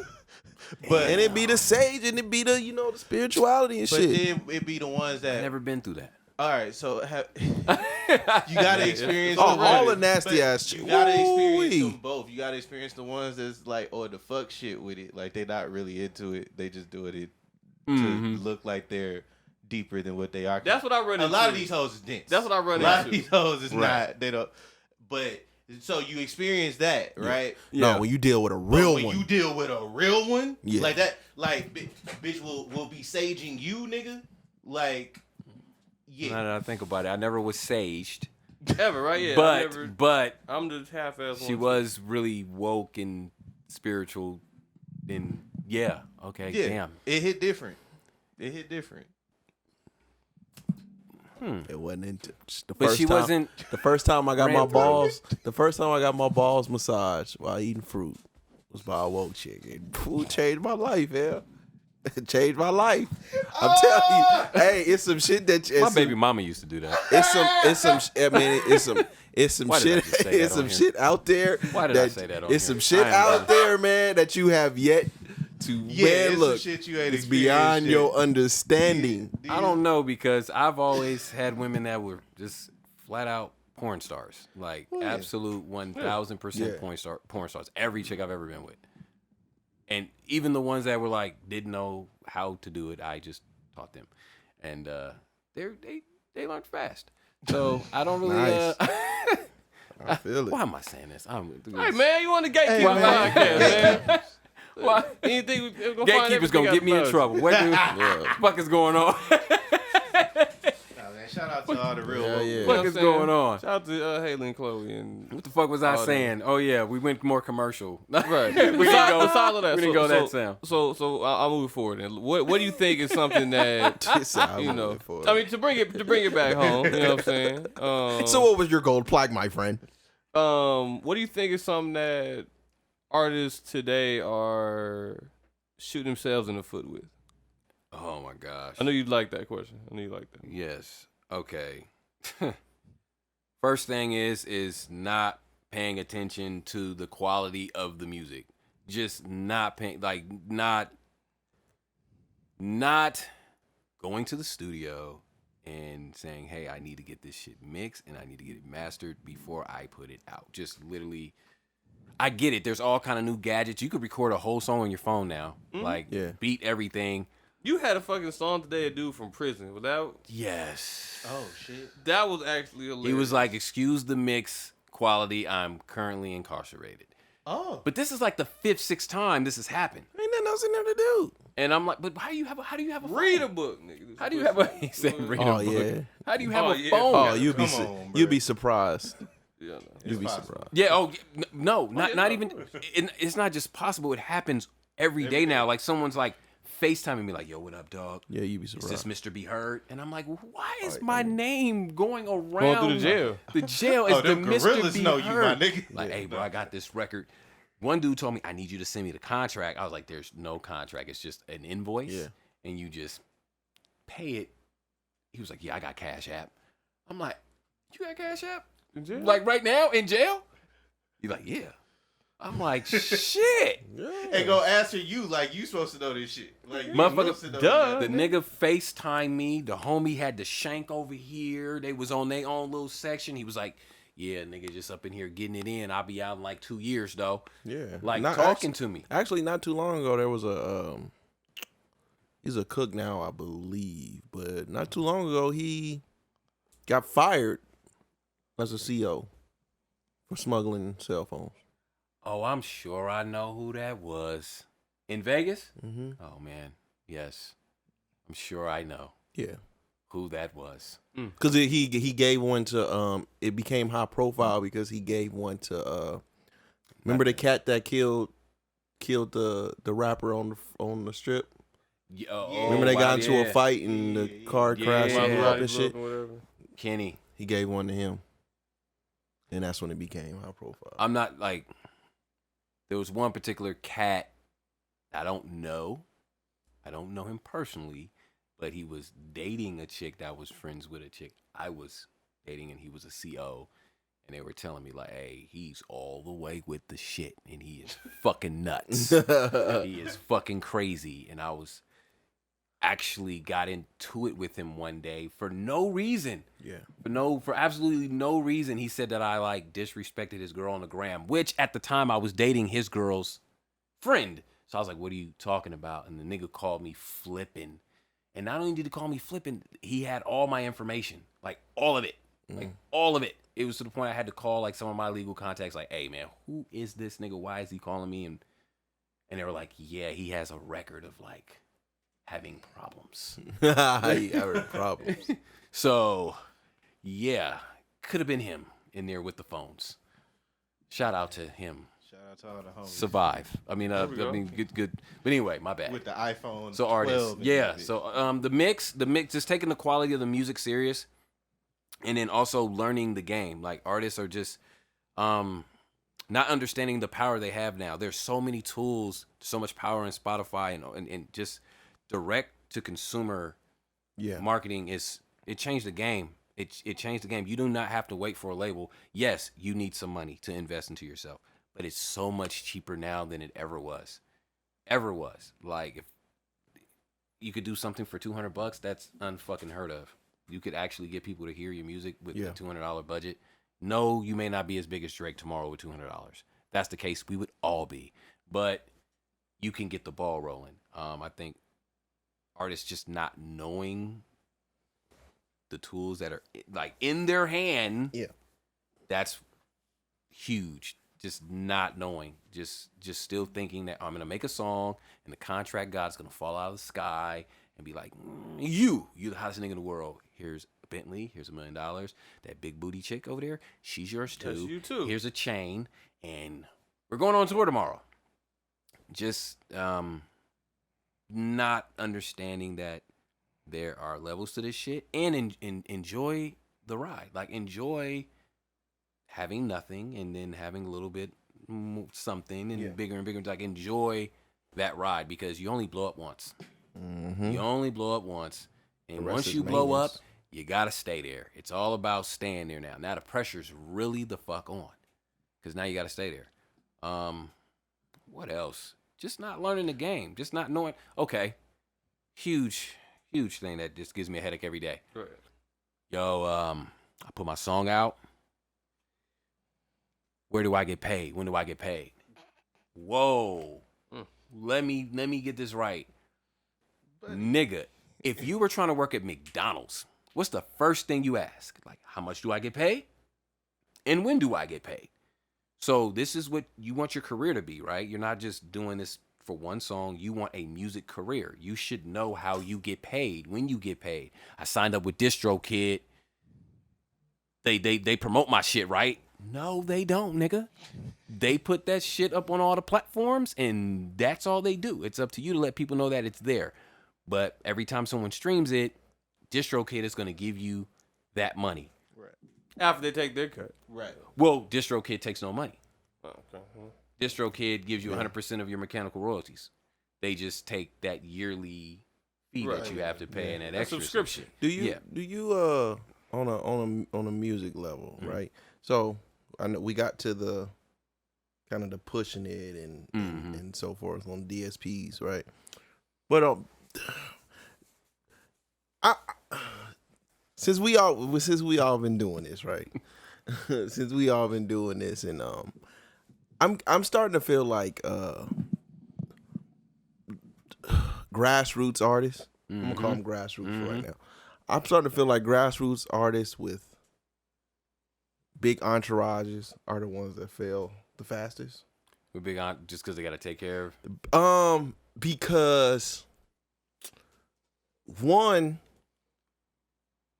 most of them be yes men, right? Mm-hmm. So a lot of these artists are Is it good? a lot of artists. Trying to get Is it it out. good? This moment, Got all a these strawberry in there? Yeah. A lot of these artists be making trash music and won't nobody tell them it's trash. Yeah. Two, Trash. two, Garbage. when you're not doing no experiencing and you're constantly around this entourage because they are your homeboys, you start making music for them. Yep. And then wonder why you're not getting any bigger. I experienced that not too long ago. I ain't gonna go too much into it because I have respect for the artist, but their entourage was just totally hyping it up, and I'm just sitting there going, this is not that good. This is really just not that good. And I felt like if I say this shit right now, I'm gonna be a hater. That's how they're gonna. Oh man, You know what I mean? It's like if you tell a motherfucker the truth now, you are a hater. Like, no, I'm just telling you the truth. That's why I wanted to do the reviews, just so motherfuckers could hear the truth. And initially, Chris Whammy was supposed to be like the bad guy. I was like, I'm gonna be a good guy, and you be the bad guy. But he doesn't talk that much, as you could see. He just, He's a presence. yeah, he doesn't talk that much. He's just, no, I don't like that. No, yeah, it's cool. And I'm the one that's like garbage. Shit ass. Yeah. Grassroots artists. I wouldn't say they fail more than artists that are anybody else, but anybody, like even especially an artist that gets the bag. Oh shit, you can't tell him, or an artist that has a bag from other sources. You can't tell them shit. You know, they know they're hot. It don't fucking matter. We, get some good people around you that are gonna tell you the truth. You know, and that are gonna tell you the truth. Hey, this shit is trash. This is not dope. We need to go back to the drawing board. I think artists in general that just have a bunch of yes men around them are going to fail in one way or another. Even if you get on and your music is dope, but you're doing a bunch of bullshit, fucking off money, bitches, jewelry, all type of stupid shit, spending money before you get it. Niggas won't say nothing. They'll just ride the ride. Ride the wave. You know what I'm saying? Just along for the ride, riding the wave. And then when it all comes crashing down, it's like, oh, shit. Damn, what's our piece? I got to move out of this house. Yeah, you never owned it. You were paying $4,500 a month, if not more. I know a nigga that was spending $20,000 a month on a house. I'm like, why? Yeah, That's a hell of a mortgage. Some kind of special right there. It wasn't even his mortgage. He was just renting it. Leasing. Yeah, that's Shit.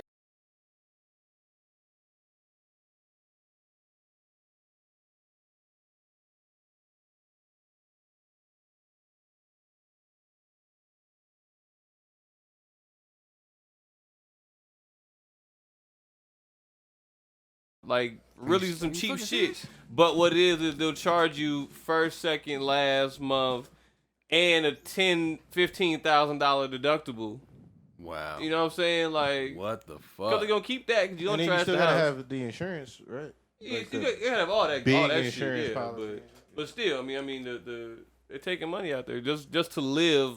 You know, thinking that okay, yeah, I'm important enough. I should be up here. This is my life. I'm gonna be up I here. wanted to do LA. Get Zoom past so by the bad. Kardashians. There, I want to do the LA thing so bad, but it's overpriced. it's just I don't know. It just seems like Atlanta might be. Might be a few. Atlanta's cheaper, ain't it?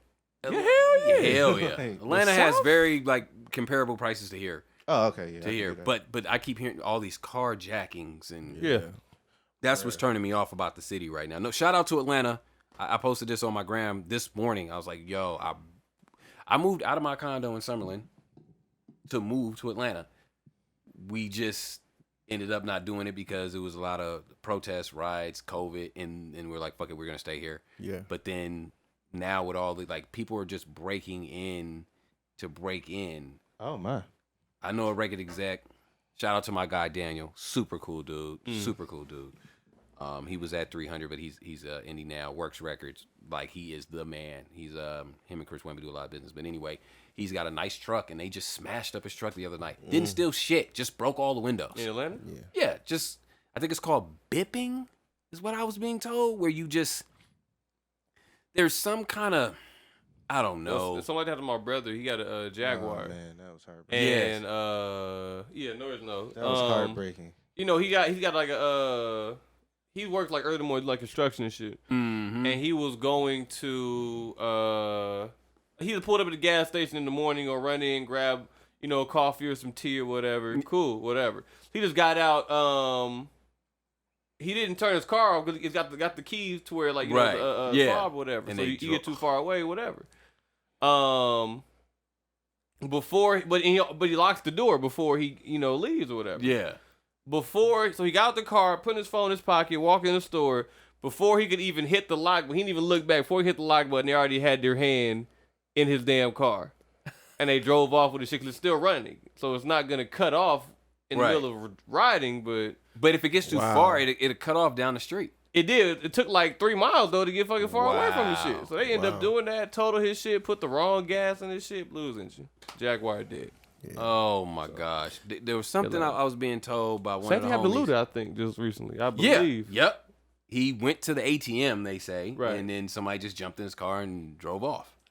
Wow. That's what they're That's doing. wild. They got this like chip or something he was saying, some type of chip that they're like tying up to something and breaking the windows with it. But when you have this chip tied up, it doesn't set off the alarm, makes the alarm not go off. So they were smashing the windows with that, but now niggas are just smashing windows just to smash them, from what I'm being told. Yeah. So I'm like, yeah, I'm not looking forward to that. See, like, I'm not I don't have no country in me. right. Like places like Atlanta and shit, even though they're cities, you know, Right. places scare like you. that, I'm just not. Not for you. That's kind of how I felt about Yeah, it. But I this- went there Sounds last like year in that. September, and it was refreshing It's to see beautiful. all of us there. But then I heard they got some real aggressive, you know. what? The gays. Yo, they're gay kind of guys? The aggressive. gays. I didn't experience any of that, honestly. I didn't even. That's what scared me too. If I was to move to Atlanta as a bachelor, I didn't experience that. I But I mean, will say I would this. have to say like, can I see some blood work? It was I'm in the You hotel. should be saying that now. Y'all should be saying that. Yes. I mean, yes.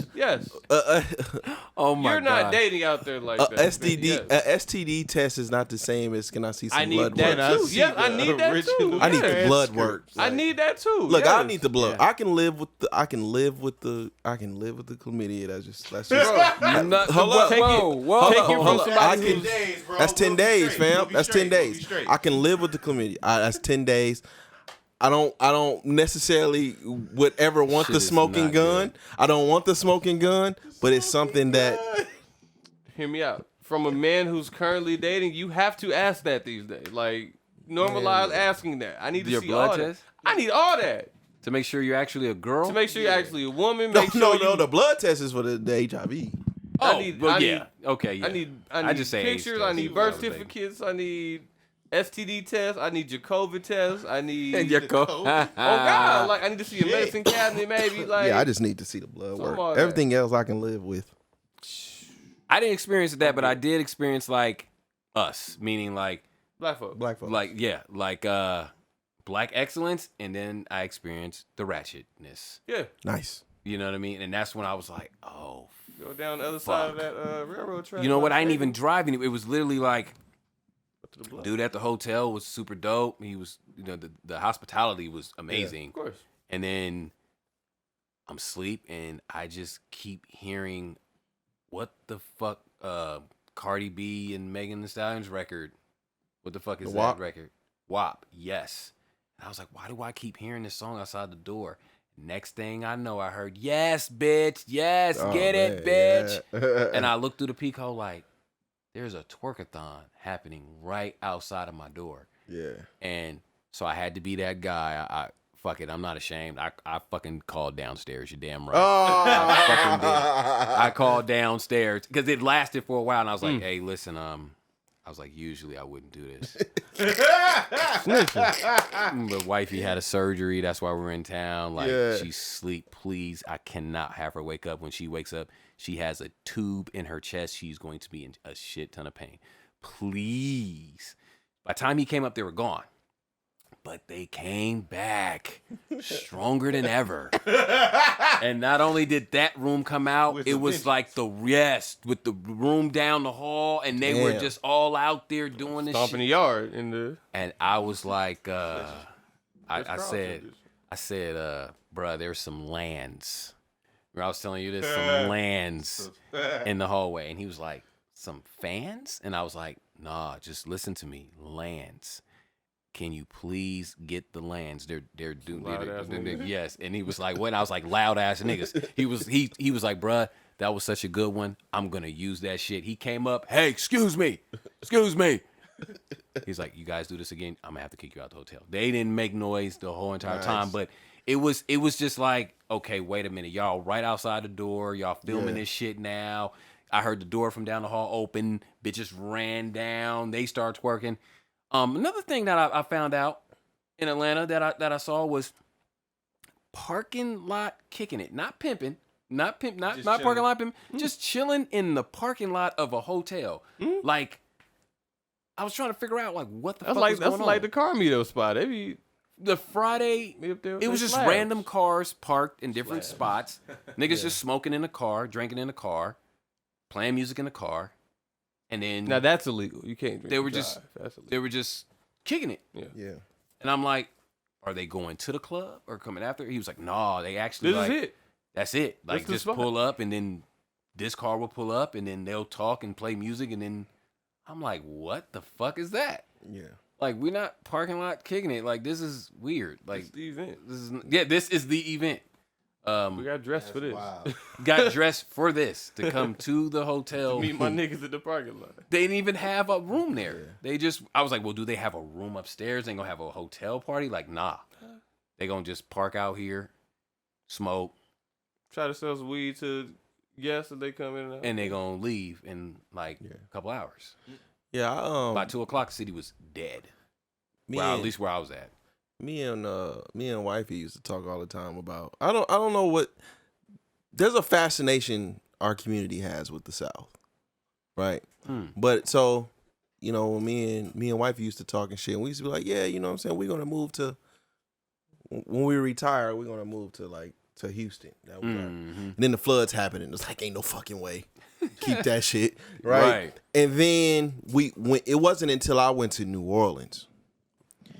And I went to the gutter. You went to New Orleans, yeah. Yeah, I went to, like, I was telling the people we was with, man, like, man, I'm tired of seeing white folks in New Orleans. Take me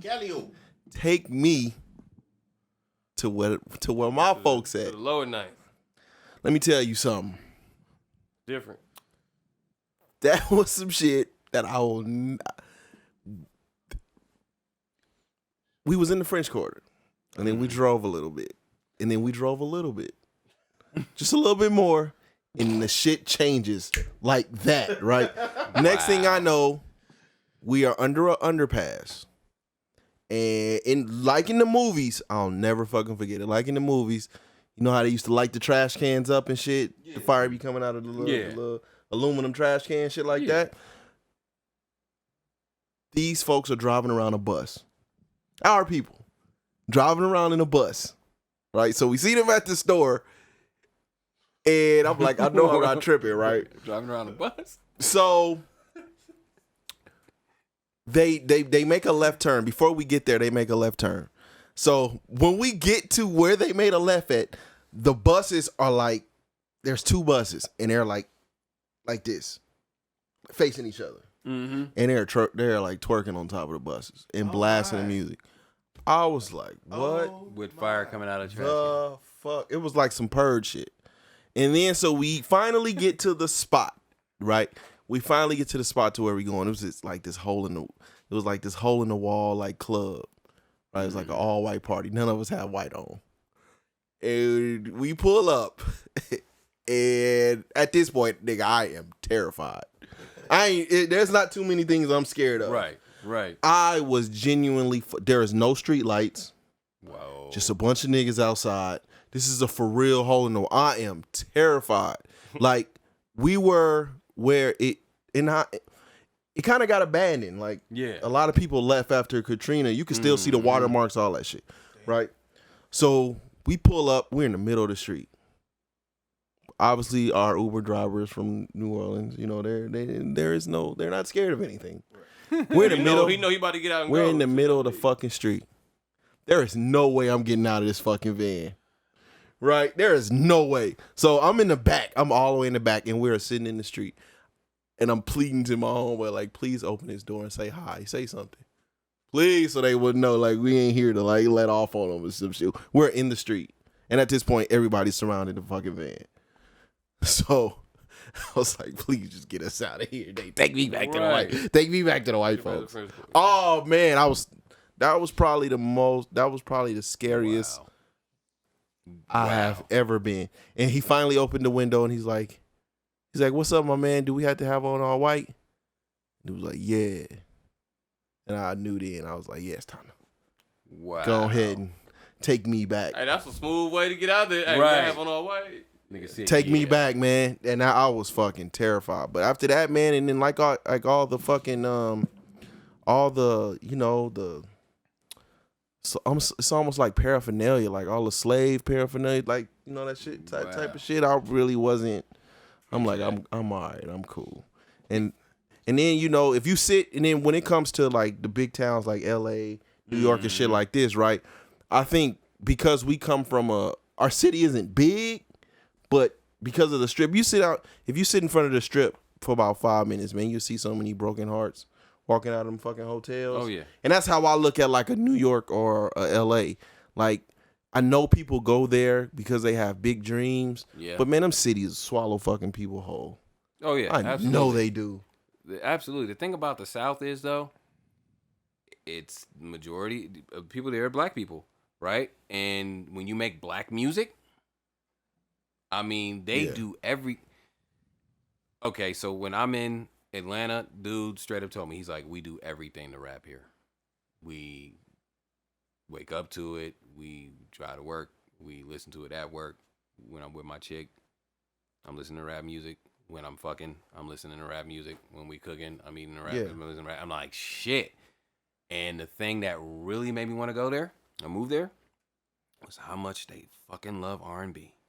I was just like, oh shit, to actually hear there in North Carolina, it just felt good to hear R&B on the radio. Though I know people who say they don't listen to the radio anymore, but that's like the first thing I do when I get to a city. I want to hear what they playing on the radio, just to see if they're just playing the same thing everybody else is playing.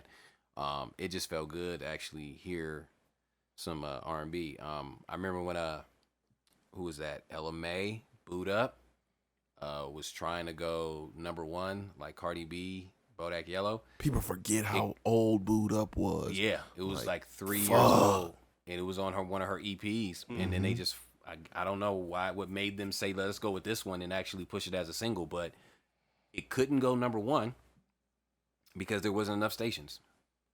Like R&B has been left out. I remember when I was a kid in Oakland, it used to be 106 KMEL, home of hip hop and R&B. Yeah. I was just like, hip hop, like they totally just dropped R&B off.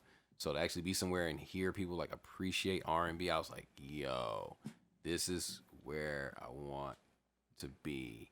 And their studios, like, you just walk in the studio and it's just like Gucci Mane is over there and Jazzy Faye's in this room, and they're just like right there. Like Migos might pull up, where in LA it's a little bit more what we would call bougie. You got they locked the whole studio out. Yeah, so like it's not which is good. It's not necessarily a bad. Yeah, it's not Sometimes necessarily it's bad. not necessarily. You know what I mean? Yeah, you're safest. Because then what's the dude out there that got what's his name? Bankroll Fresh. He was killed at a studio. Yep, I believe. Bankroll Fresh. Yeah, like right outside of it.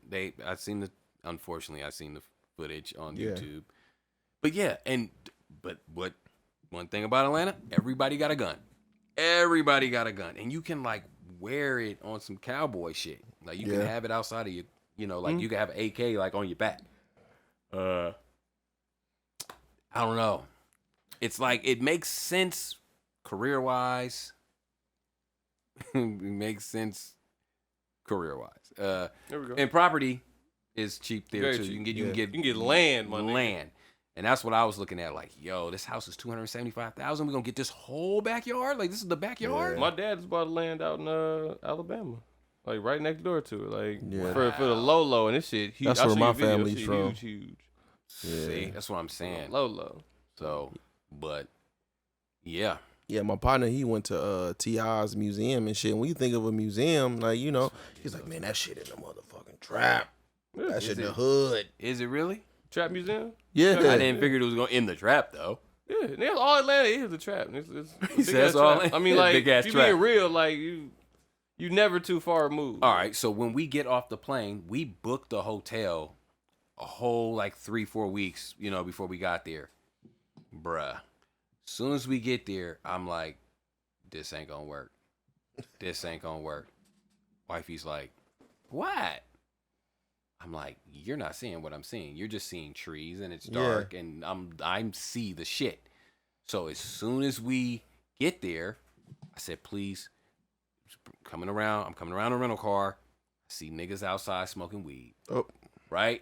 And I'm like, now here you see niggas outside smoking weed. They just outside smoking weed. We ain't home. We ain't home. We ain't home. I said, please don't tell me the fucking room is right here, right? Of course, that's our room.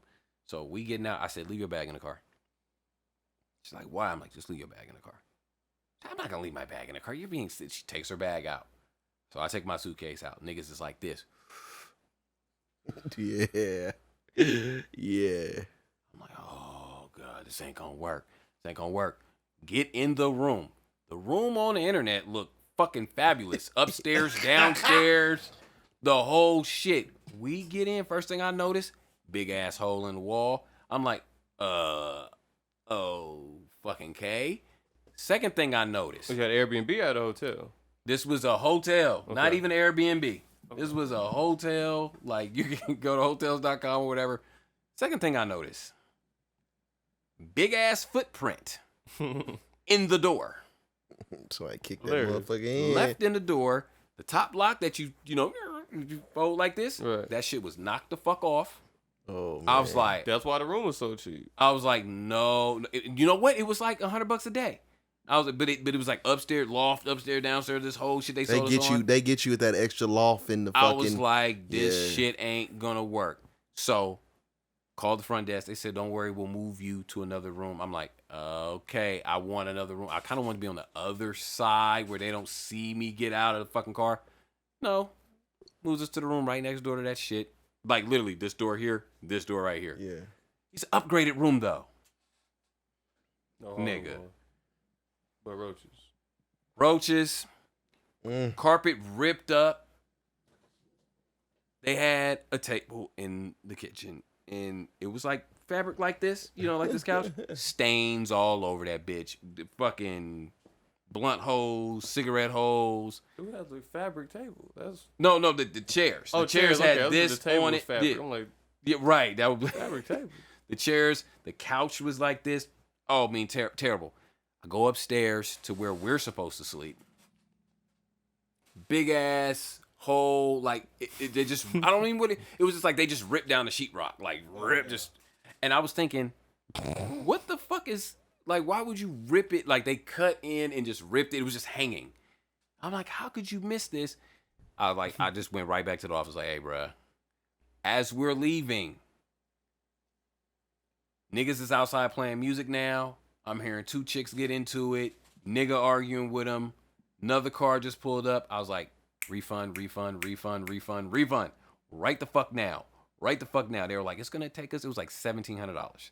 They were like, it's going to take us like, a couple of days. I was like, I don't care. Just get it back. Get it back to me. The dude came out and was like, hey, bro, we was actually remodeling and that's why this. I'm like, bro, whatever.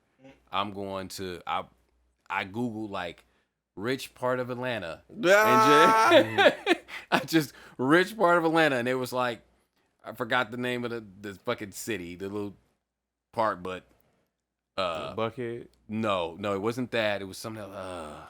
Fuck was it? He was out there at the Garnett's house. Okay. No, it was I forgot what it was called, but it was Sterling Springs, something like that. And Eagles Landing.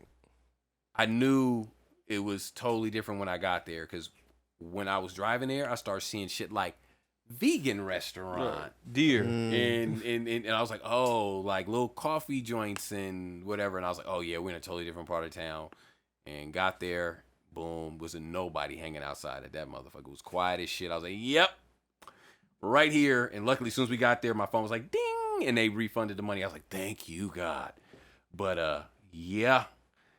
That's the thing about Atlanta is, well, I think that's anywhere. It's just like here, like you fucking find the right place. You fuck around and be in the Jets or over there in the coast. You fuck around, stay at the Lucky Club. Go to Lucky Club. If you, He said you know. Nah, you know. Yeah, true. Yeah, if you drive Ain't off that no strip, fucking- you drive off that strip, your ass end up where your ass ain't supposed to fucking be. Is the weather and shit weird as fuck out there? You know what? It was good when I was there, but it does get like humid as fuck. Like you'll just feel like you're just soaking wet Okay. on a hot day. But I was there in September, so it was actually nice. It was sunny, had a little breeze and shit. Went to a little breakfast spot. Grits. Oh my God. I ain't never had no grits like this. Supreme grits out there. Yeah, what the fuck? Yeah. I ain't never had grits like that. They said shrimp and grits. Mm-hmm. Bruh, the shit was amazing. Yeah. The shit, I ain't never had grits like that. I'm sorry, my grandma, I love you, but rest in paradise. From the town, okay, I got you. But grandma from New Orleans. You know what I mean? I ain't never had grits like that. New Orleans, like everywhere you go, even if it's like a fucking McDonald's or something. New Orleans. It's something There. with seafood in it. So by they got to make lobster. by a day and a half, man, I was seafooded out, bro, and I love seafood. It's like, man, Wow. I need some meat. Like, Chicken wings. Bruh. seafood, and the weather is fucking bipolar. It's like dealing with a woman. Like literally, like 1 minute the sun is out, literally 5 minutes later it's windy. That's how it 10 was when I minutes, was in Florida. 10 minutes later, Yeah, it's Miami for sure. pouring rain, just so. No, Atlanta was And then pretty, it's back sunny again. We're like, what the fuck? I tell you this damn much. I was expecting some better damn food in Atlanta. The grits was great, but soul food wasn't all that damn great. It was cool. North Carolina is beating them by a long shot. I was in North Carolina. I had the best damn yams I think I didn't had ever. And well, maybe not ever, but it was good as fuck. Atlanta kind of let me down with their food. So when I come back, I need some more damn food, man. I need some more damn food. That shit was not. Maybe because of A COVID. little hype. Yeah, it was a lot of hype. Like, I was like, yo, I want to hit the chicken spot. I know they got to have some good ass chicken, some chicken wings. It was cool. It wasn't. It tastes like the chicken wings at the Rhino. Like, it wasn't. You gotta hit one of them little hookah lounges. You know what I'm saying? They got all the best Yeah. chicken wings. Yeah. I'll tell you that from You go experience. to the strip clubs? Out here? No, in A. No, I did not. No. That's where it's at. This past September, it was. They were open, but Yeah, I they wasn't were fucking with the COVID shit. Oh, okay. I Okay. was- I just went to one little spot to eat, and I was shaky about that. Yeah. I was shaky about that See, because at those least people what trying would- to, had no mask. What was on. that? It was big, like a couple. Was it Groupon? I think when Groupon was like super, super big, and wifey would just go on there and like get hotels and shit because they were cheap, right? What? And so we was in, she's from San Diego, There you go. so we at her people's house, and we was like, there is no way I'm staying the night here, like. No, you know what I'm saying? Like, even, wake up, you know what I mean? I want to, mom's like on the other side of the wall. That's not happening. Like, I need my fucking privacy, right? So she get us a fucking, she used a little grub, whatever the fuck it is, Yeah, Groupon and shit. Yep. When I tell you, the hotel that she ended up paying for was on the border. Oh, nice. No. Gotta be it's not Tijuana. nice. Oh, was it No. nice? We talking about the border of Mexico. Oh, my bad. I thought you Baja meant- California area. And when I tell you, it sounded like a war zone. Oh shit. For a good 2 hours. I'm talking about when you pulling up to the hotel. Boom! Like, I'm like, you what? The Shit. fuck? And she was like, look, so she was like, if we would have drove about a mile or two more, would have been in Mexico. Like, because the border, Yeah. it's when you coming back when you see all the security and all that shit. When you see that's when you coming back. Yeah. But you can just drive right into the bitch. They don't trip about you driving in. It's when you coming back. You come. Wow. So you can mistakenly in. you can mistakenly drive into Mexico and not know. That's fucking Hmm? crazy. Okay, I remember when I so- was at BPM Supreme, they were telling me that. They were like, yo, we can go over there and get the best tacos Yeah. ever, but we just got to get back. Because I got my mans. And I was like, nah, I'm cool. I'm cool on that. We'll stay right tacos. here. Yeah, they were telling me they do it all the time. They're like, they do it all the You time. don't They need get a the best passport tacos. to go. You don't That's need what a they told you me. need a passport to get back. Well, I was like, I ain't got no passport. All I got is my driver's license. We can't get back. He's like, no, don't worry about it. We'll get back. We'll get back. I'm like, nah, nigga. Not working them on it, nigga. You fucked up. Look, you can go get the tacos. I'll stay right here and eat the shit. Wow. Because they she would say all the time, like a lot of them, they would just go to Tijuana and then come back. Problem is they're having instances where you Motherfuckers don't make ain't it coming back. back. You ain't making You it know what I'm back. saying? So, yeah, we was on the border, man, and it was like, I don't know what the fuck, they was having like a gunfight or whatever the fuck over It's like there. they're man. always having a gun. But I was fucking terrible. That was the second time I was like, what the fuck, man? She was like, I ain't never. And that's when they tell you, like, oh, it's so far away. It's nowhere near here. Like, it sounds like it's right the Shit. fuck I can here. hear it. Like, nigga, I see. Right. No, I could see, like, okay, so how, I'm going to give y'all flashes? let me see, I'm going to give y'all an idea. Okay, so how you, say, if you was to go outside right now, right, and we would see all the lights, and we'd be like, that's the strip. When we was walking into the hotel room, it was like, if you look to the left, you would see all of these lights. That's Mexico. Wow. Like, we were right there.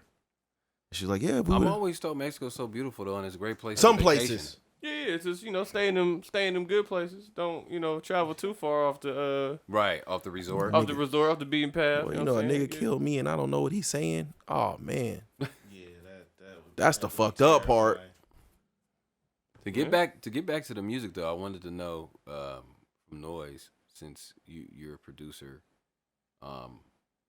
in 2021, what are some of the things you look for in an artist to say, you know what, there's potential here, this can be developed? Because I remember saying I want to bring back artist development, and I know some people are just unwilling to do it. Receptiveness. Yeah. That's the first thing. Like, you could be ass, And if you're willing to listen, Yeah. and you're willing to take in the knowledge that I have, I don't have a lot, but I got a good 15 years on you, champ. Mm-hmm. Like, I can share something with you. I think a lot of it is these artists can. Let me phrase this right. A lot of talent that you have coming up confuse the popularity with experience. Yeah. Oh man. And so you got a lot of these artists thinking because they have the popularity and the notoriety, oh, I'm this professional. Right. But you don't know the first half of what it means. You'd be surprised. A lot of these artists have never heard of singing a song while running on a treadmill, Wow. or doing bleacher runs while doing your fucking rehearsing your show set. They're You winded know as what I'm shit at their saying? show. Yeah, ain't got no stamina at all. Couldn't do an We'll do encore 17 if the crowd begged you to do it. Wow. You know, You're right. And a lot of the stuff that goes along in artist development is simple shit. Yeah. But a lot of artists coming up, they don't want to hear none of that. They just want to Be lit. yeah. And honestly, but Low. also Be I lit. I don't think a lot of these artists, and this is just from the outside looking in, but I don't think a lot of these artists that are getting that instantaneous are in it for the long haul. No, I don't think they are. It's just kind of like y'all want a ball, and This just at that point it becomes an easy bag. right. You know what I'm saying? And But hopefully they save it. 'Cause a lot of them don't. Most of them don't. Nah, but I say as far as that goes, yeah, like just receptiveness. The talent is important. Yeah, you want to work with somebody who has just the raw ability, right? Yeah. But sometimes, not sometimes, a lot of the times, that raw ability don't mean shit because you'll come across somebody with the raw ability, but they have no drive or work ethic behind it. Yeah. So then it's like you just looking at this dope ass person who can rap, but you got to do more work than they doing.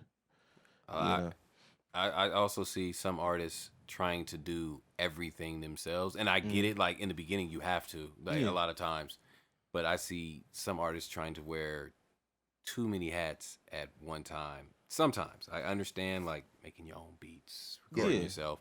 That's dope.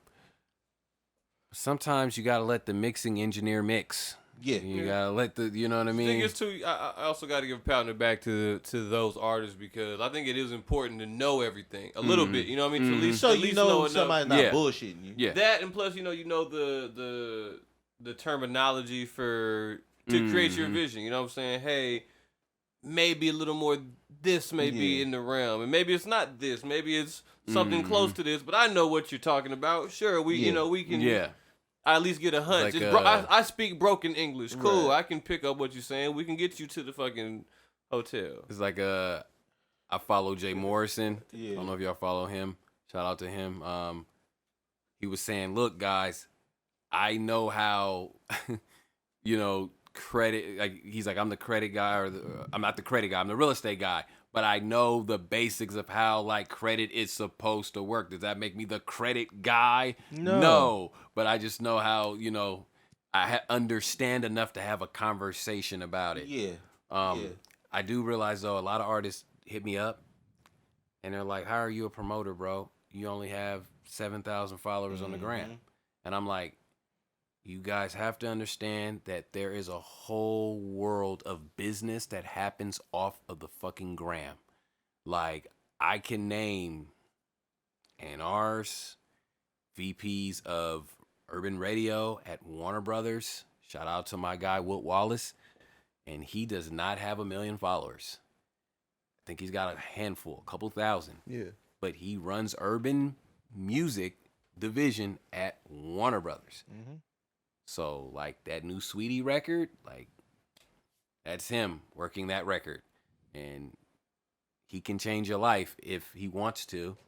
And he doesn't have 1 million fucking followers. They don't understand that at all. I've had to tell a few artists, like, look, You don't care who's following me or how many people are following me. You care about who's following me, not how many. Like, it's not how many people, it's who. It could be 3 people, but those 3 people mean something.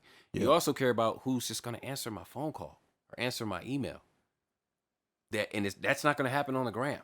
Like, when I send your record out and this program director starts playing it, it didn't happen on the gram. Right. Not at all. And I realize a lot of artists think if it's not on the gram, it happen. never happened. What the fuck is that? It's like you have to document everything now to show that it's real. Mm-hmm. Or it's just, you can't be who you really say you are. You would be 2 million followers deep. I'm like, look, you can go pick the Instagram model who has 1 trillion followers and just ask her to try to make the same phone call or send the same email. Won't happen. She might get you some followers if she posts your shit, and she might get you some streams if she posts your shit, actually, but she's not going to get you the deal. Right. At all. So I do see. Yeah, I think on the music side, shit, most of the people that really got, a lot of the people that's really on the back end, in the background doing all the work, I don't think they're really super, super big social media personalities anyway. That's more so like the brand artists and shit that got.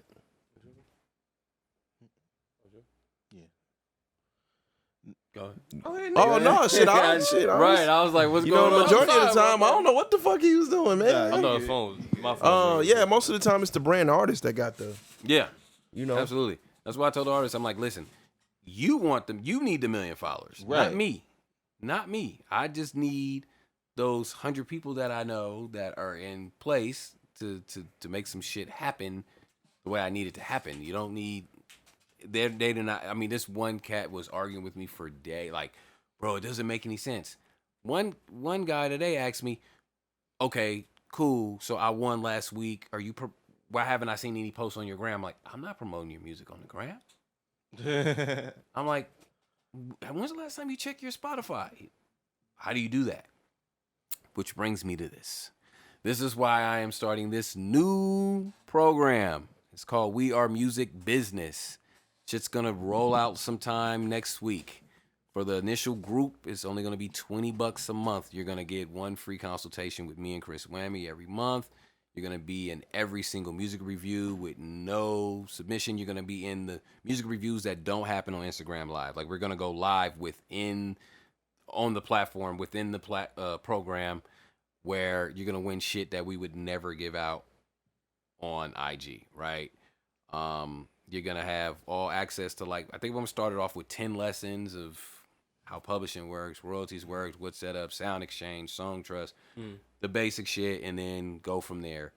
You're also going to be in all of our, like, Spotify playlists that we build. The We Are Music playlist, you're going to be in that. And I'm just going to keep adding more value to the shit. But literally, it's going to be $20 a month. It's going to be one of those things where artists ask me every day, "Can you manage me? Please manage me. And I'm like, I cannot manage you. This is my way of, like, working with multiple artists at one time. Like, we're on the platform. You can literally write me, comment on the video. I see it. The whole fucking shit for $20. Which brings me to this. Artists, you do not need a manager if you don't have anything to manage. You really fucking don't. You really don't. What you need is some marketing and promotion. You need someone to take your music and put it in front of as many people as they possibly can. So people will hear you, like your music, and then you get a buzz, or there's a demand for you and your music, and then you need a manager. Can you tell the people what's the difference? Between I think a lot of people don't know. Manager and a promotion? All right, so a manager's main job, in my opinion, manage your time, is to look for opportunities for the artist to be seen and heard. It's not their job to pay for shit or to invest into your career. They can, but they don't have to. Like, a lot of people look at Scooter Braun and they're like, he's a manager. He's actually an executive. They just use the name manager for some reason because I guess that's that name that's just understood. A title that's understood easier than executive. What the fuck is that? Scooter Braun discovered Justin Bieber, flew him and his mother out to Atlanta, put them in a home, paid for studio time, mixing, mastering, all that. Justin Bieber is Scooter Braun's artist. Astra Roth was his artist. I don't know if he did the same thing for Ariana Grande. She was already on Disney. He manages her shit. He makes sure shit goes right. The manager talks to the lawyer. Manager talks to the label. Manager talks to the production company. Manager talks to if somebody wants to put you in a movie, give you endorsement. They negotiate the deal. They take it to the lawyer. Lawyer makes sure the paperwork is right. That's kind of the function of a manager. Someone who markets and promotes your music, puts it on the radio, has relationships at radio, has relationships with playlists, or builds playlists themselves and puts you in those playlists, sits down and builds ads on Facebook, Instagram, Google, and drives traffic to your music. If you have a music video and it's on YouTube just sitting there, it's because you have no promotion. You hire someone that knows what they're doing and they build ads that push people to your video on YouTube. They target people. They listen to the song and they say, all right, I think your music will be appealing to people that are between, I don't know, let's say 15 and 21 years of age. I think we should target women. I think it should be women in Atlanta, Detroit, Chicago, New York, whatever. And I'm going to run that for X amount of days and see what the result is. And if the result is good, then I'm going to branch out. I'm going to add more people. I'm going to target more people. That's what they do.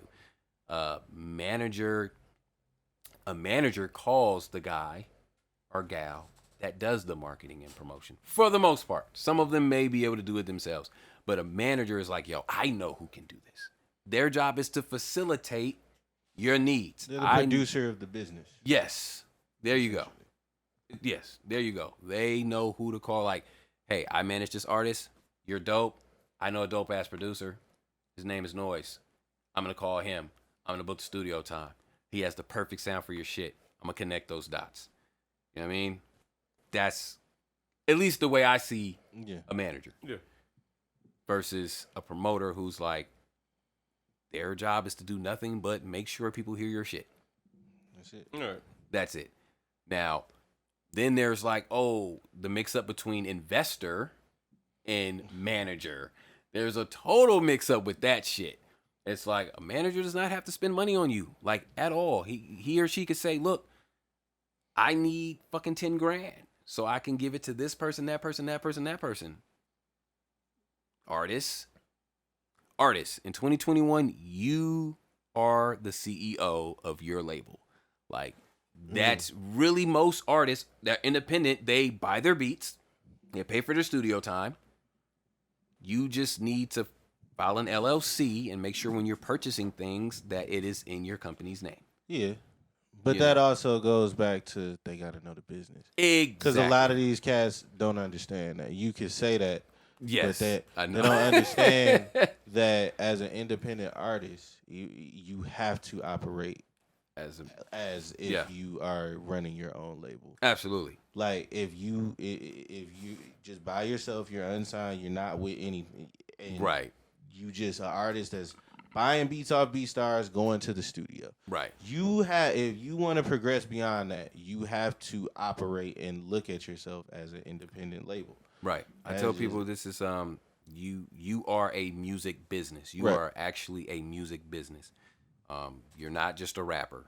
You're not. That shit is out the fucking window. And some artists hit me up.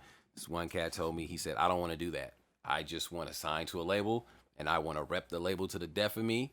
And that's it. And I'm like, well, that could still happen, but you got to do something to get that label's attention because they're not just out in a bar anymore. Like, oh, this guy, A&Rs that is, this guy performed. I think he's fucking dope. Cool, he's dope. Like all these other guys are. Let's see the numbers. I try to tell him there's a guy probably named Chad or Bill or John. Terrible. We got all the numbers. Right. And he's like, yeah, okay, cool. So, you're a rap singer guy. All right. Like your shoes. Jordans? All right. Those damn Michael Jordans. Let's see the numbers here. Bob, this doesn't look right. Or he's like, yeah, Spotify, fuck yeah. YouTube, yeah. Radio spins, yeah. Shit, how many followers? We can market this. Let's sign them on up. Stick them on the wall, though, until we figure out what we really want to do with them. That budget that we just got, put that into whoever's making us money currently. That's how people get shelved. Mm-hmm. This is why they say, like, Drake is paying for how many people's careers at Republic. Drake keeping the lights on. You know what I mean? Because it's like he's their biggest star. Drake has paid niggas advances over. Yes. Like, labels. Probably Ariana included. Whoa. Justin Bieber included. Oh, shit. T Swizzy included. A lot of artists don't understand how big Universal is anyway. They're like, oh, yeah, I want to sign. I'm like, you're on Universal. A lot of artists don't realize that Republic is just Universal. Universal, Def Jam, Universal, Interscope, Universal. People don't even know Motown is currently Universal. Yes. Capitol, Universal. Like, they bought up every fucking thing damn near. Lucian Grange rules the world. Yes. So it's like everyone's signing Universal. He probably got 700 followers on Instagram. You see what I'm saying? Probably have Lucian Grange is the guy that runs.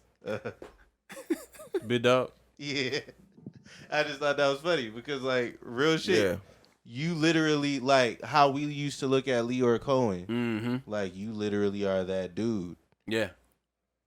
And has the lowest profile ever. Yeah. But literally he could blackball you.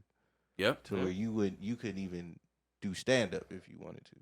And it's only 3 major labels: Universal, Warner, Sony. Mm-hmm. That's it. Everything else is an offshoot.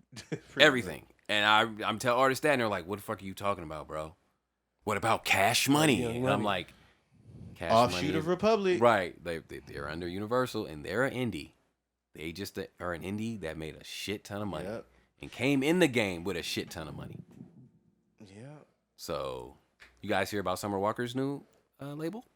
She not with LVRN no more? Yes, but she has her own label now. She put out her own artists. Oh, they gave her a label? They gave her a label. It's called Ghetto Earth Records. Nice. Doesn't sound very appealing of a name, but all right. It sounds like they all washing bowls. They're doing what? They're washing bowls. Washing bowls? Yeah, they got washing bowls. They don't take showers. Oh, washing bowls. Got you. Ghetto Earth Records. That's not it. Yeah. It's the name of her label now, and she's getting more of the proceeds now because on Ghetto her records. Dirt, right? Huh? Ghetto Dirt. Ghetto Earth. Yeah, so Yeah. Ghetto Dirt. Yeah. Because Dirt I came from, Dirt I shall return. She just released My Body, off the song off the album, and she congratulations, Summer, on the baby. Congratulations. Congratulations, Summer. Yeah, she's congratulations. Congratulations. Is that a little London? Yes, a little London. A little London. Toxic ass relationship. Cute. Ooh-wee. Hey man, so cause we do gotta shout wrap out. Oh my bad. No, you good. Shout out London. Shout out Summer Walker. Shout out all them. It's all Ghetto love. Earth Records. Ghetto Earth to the death of me. It's all good. But we do gotta wrap up. What's something you think is, in closing, something important that somebody out there needs to hear? Because my dream person when we started this platform was for this to be a place for people who need information to get it. You know what I'm saying? So if you're an artist, you can listen, you can get a gem or two every session. What's something that we haven't talked about that you feel like needs to be talked about in closing? I was gonna say just don't rush it. I was gonna say do not rush it. Stop thinking that trust the process. Stop thinking you're gonna be famous tomorrow. You're not. You're not gonna be famous tomorrow. You're gonna wake up in that same bed. You're gonna go to that same job that you hate. But as you go along, you will be able to leave that job. You have to do things step by step. And some of this shit is just boring. Some of this shit is like, why the fuck do I have to do this? And I get it. I really do. Because I felt that way. But do it. Get it over with. Learn it. And that way, you won't end up in a position to win and then you don't even know how to capitalize on the win. You don't even know how to fucking take advantage of it because you have no idea what the fuck you're doing. Learn the business. I know I said that before. Just don't rush it. Don't rush it. A lot of these kids are 17, 18. They're like, if I don't make it by 21, life is over. Like, what are you talking about? LeBron James is 36. I was there. LeBron James is 36. Not saying he hasn't been in the league since he was 17. Right. I'm just saying, it doesn't look like he's slowing down right now. Drake is 35. Not saying he didn't get in the game earlier, but I'm just saying, take your time. Don't skip stages. Don't skip. I did that. I did that with my artists. Like, why are you all over the radio, but the city that you live in doesn't really know you like that? Like, why didn't Caitlin Morrell do Bunkhouse and do all those different, First Fridays, and she didn't do any of that. Now, she's not from here, but you live here. Your city should know you. You know what I mean? Like, we skipped. And it hurt us because it was like, yo, no one in the city is really talking about you. She hasn't been on one thing where it's like, Las Vegas Awards go to not once. But at one point, it was only a couple artists on the radio here, and it was Dizzy Wright. And I think her. Maybe Yada. So Maybe. Don't skip steps is my point. Don't skip. Don't rush it. Learn the business. Know what you're doing. Know where your money is coming from. I wish I had something that I didn't already cover, but Stay ready. Go learn the business. Once that shit pop, it ain't no going back and getting ready. Like, Thank that's you. the thing. Like Thank once you. it Thank get you. like once it happens, it ain't no going back. You're famous now. Like You're famous. you're there. So you either gonna luck up and just right. fall into it, or you're gonna bomb. You're gonna bomb. Look at Russ. I love Russ because he did it the right way. Right. He built his fan base. He built up leverage, and then he was able to go in with Columbia and partner with them and pimp the whole situation. To be honest, his whole catalog before signing to them remained his catalog, and they didn't get to touch any of that. So even though they were putting money into him, blowing up all the new shit, all the old shit was blowing up more because the new shit was blowing up, and he kept 100% of all that money. Nice. All that money. Smart dude. You know what I mean? So, but that you don't do that. You don't make that kind of move without knowing the business. thank you. You don't know that Thank that move is even a thing. There you go. If you don't know the business. You don't you know go. that deal could even be structured like that, where you're a partner with that label. Right. If you don't know the business. Yep. So take your time and learn. It is tedious. It is boring. And I know we all want to ball tomorrow. At one point when I was rapping, I was like, yo, I just want to get one single to blow up just to get a bag. I didn't care about shit else. I was like, I'm willing to put up all my bread for this song to blow up. I wasn't doing it because I loved it anymore. I just was like, I just want to prove to myself that I made the right decision to be a rapper. I feel that. And it hurt me in a lot of ways because I wasn't even in love with it anymore. I wasn't doing it because I loved it. I was doing it just to chase a bag. Artists, if you're getting into this to chase a bag, don't do it. Dip. Don't do it. This is not a flip. A lot of artists hit me up like, yo, if I spend this amount of money this month, how much am I going to make next month? I'm like, I don't know. I really don't know. But you shouldn't be spending your money thinking about making money back off of it right now. You're trying to get people to hear. You're trying to be heard, as my slogan is. You're trying to be heard. Be heard. Over and over and over and over and over again, to the point where every time you drop something, people are like, yo, I fuck with that nigga. Every time he drops some shit, that shit's fire. You got to get people to trust your brand. You got to get people to trust your shit. You know what I mean? Like, you could drop one song and it's hot, but every time you drop another one, it's trash. They're fucking pissed. Back in the day, I used to buy, y'all remember this group, Crucial Conflict? Mm-hmm.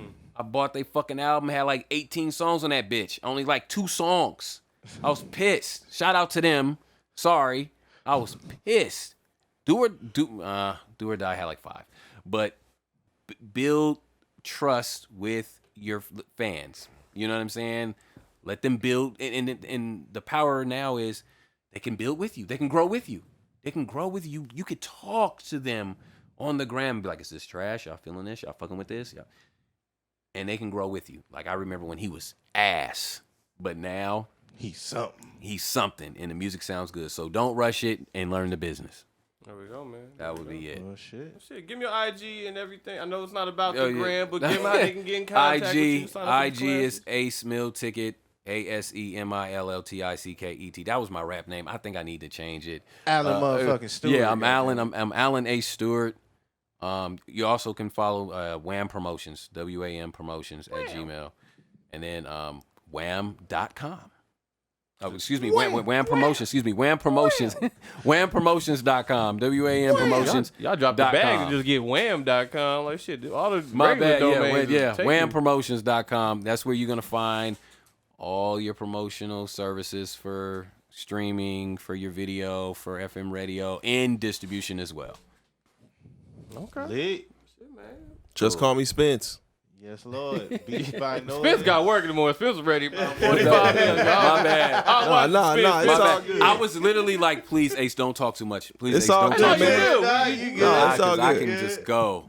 You good. Like, I didn't say, I held, like, I kept saying, just hold on to 50% of the shit that you want to say. Just Of course, hold on. because now they got to go buy the course. You know what I'm saying? Spend that $20, get Dope, some goddamn dope, real dope. gems, one-on-one. Dope. There you go. You know what I'm One of my goals of this year is to actually get behind a big Miles Low record, to be all the way honest with you. That was we one of my spoke goals. about that Nice. too a lot of times, This man. You know this what I mean? year is like, I've talked to Chris Whammy about you plenty of times.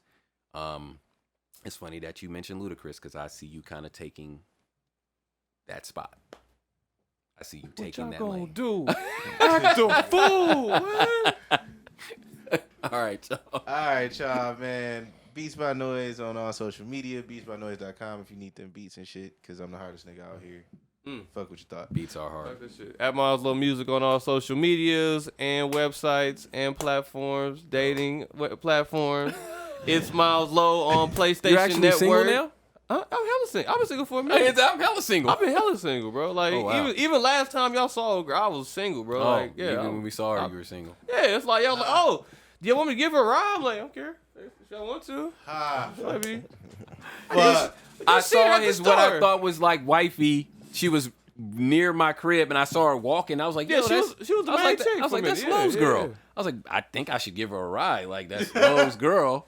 I called him like, should I give her a girl? If you want to, you gotta give her a ride. Should I give her a ride? If you want to, I mean, if you're not busy, I'm pretty I sure mean, she'll appreciate it. You know what I mean? nigga right there. No, I mean, like, I can't speak for her. Like, maybe she'll appreciate it. She should. I mean, I don't know. But If you want to. if you want Hey, to. You want to. wifey literally was like, oh, Lo ain't fucking with that bitch. Like, literally, Glad that's she called exactly it. what Like, she said to me. Like, oh, never mind. It's Just y'all car. keep going. That's, oh my Her god. body, her choice. Some cold niggas out Y'all here, body, man. y'all choice. Y'all do whatever y'all want to do, man. Hey, man. At the Gatekeepers _podcast Gatekeepers. on Instagram. Shout out to y'all. Yeah, that I mean for sure. We gotta get you on how to promote podcasts, man. We gonna. Yeah, I'm know gonna what get I'm into that. I'm gonna get into that. 'cause Gatekeepers, views from 7, all that. You know what I mean? We All need that all shit, that, man. man. You know what I'm saying? Wifey I'm in on the it. podcast, all that. I'm on that. Shout out to Vic Smith. I thought he was gonna fall shout out to through. Vic. Oh shit, yeah. Vic's on the That's cool. plane currently, so. Oh, I thought he was okay. Shout out Vic. Maybe next week. All right, Okay, man. cool. Well, we about this bitch. Peace out.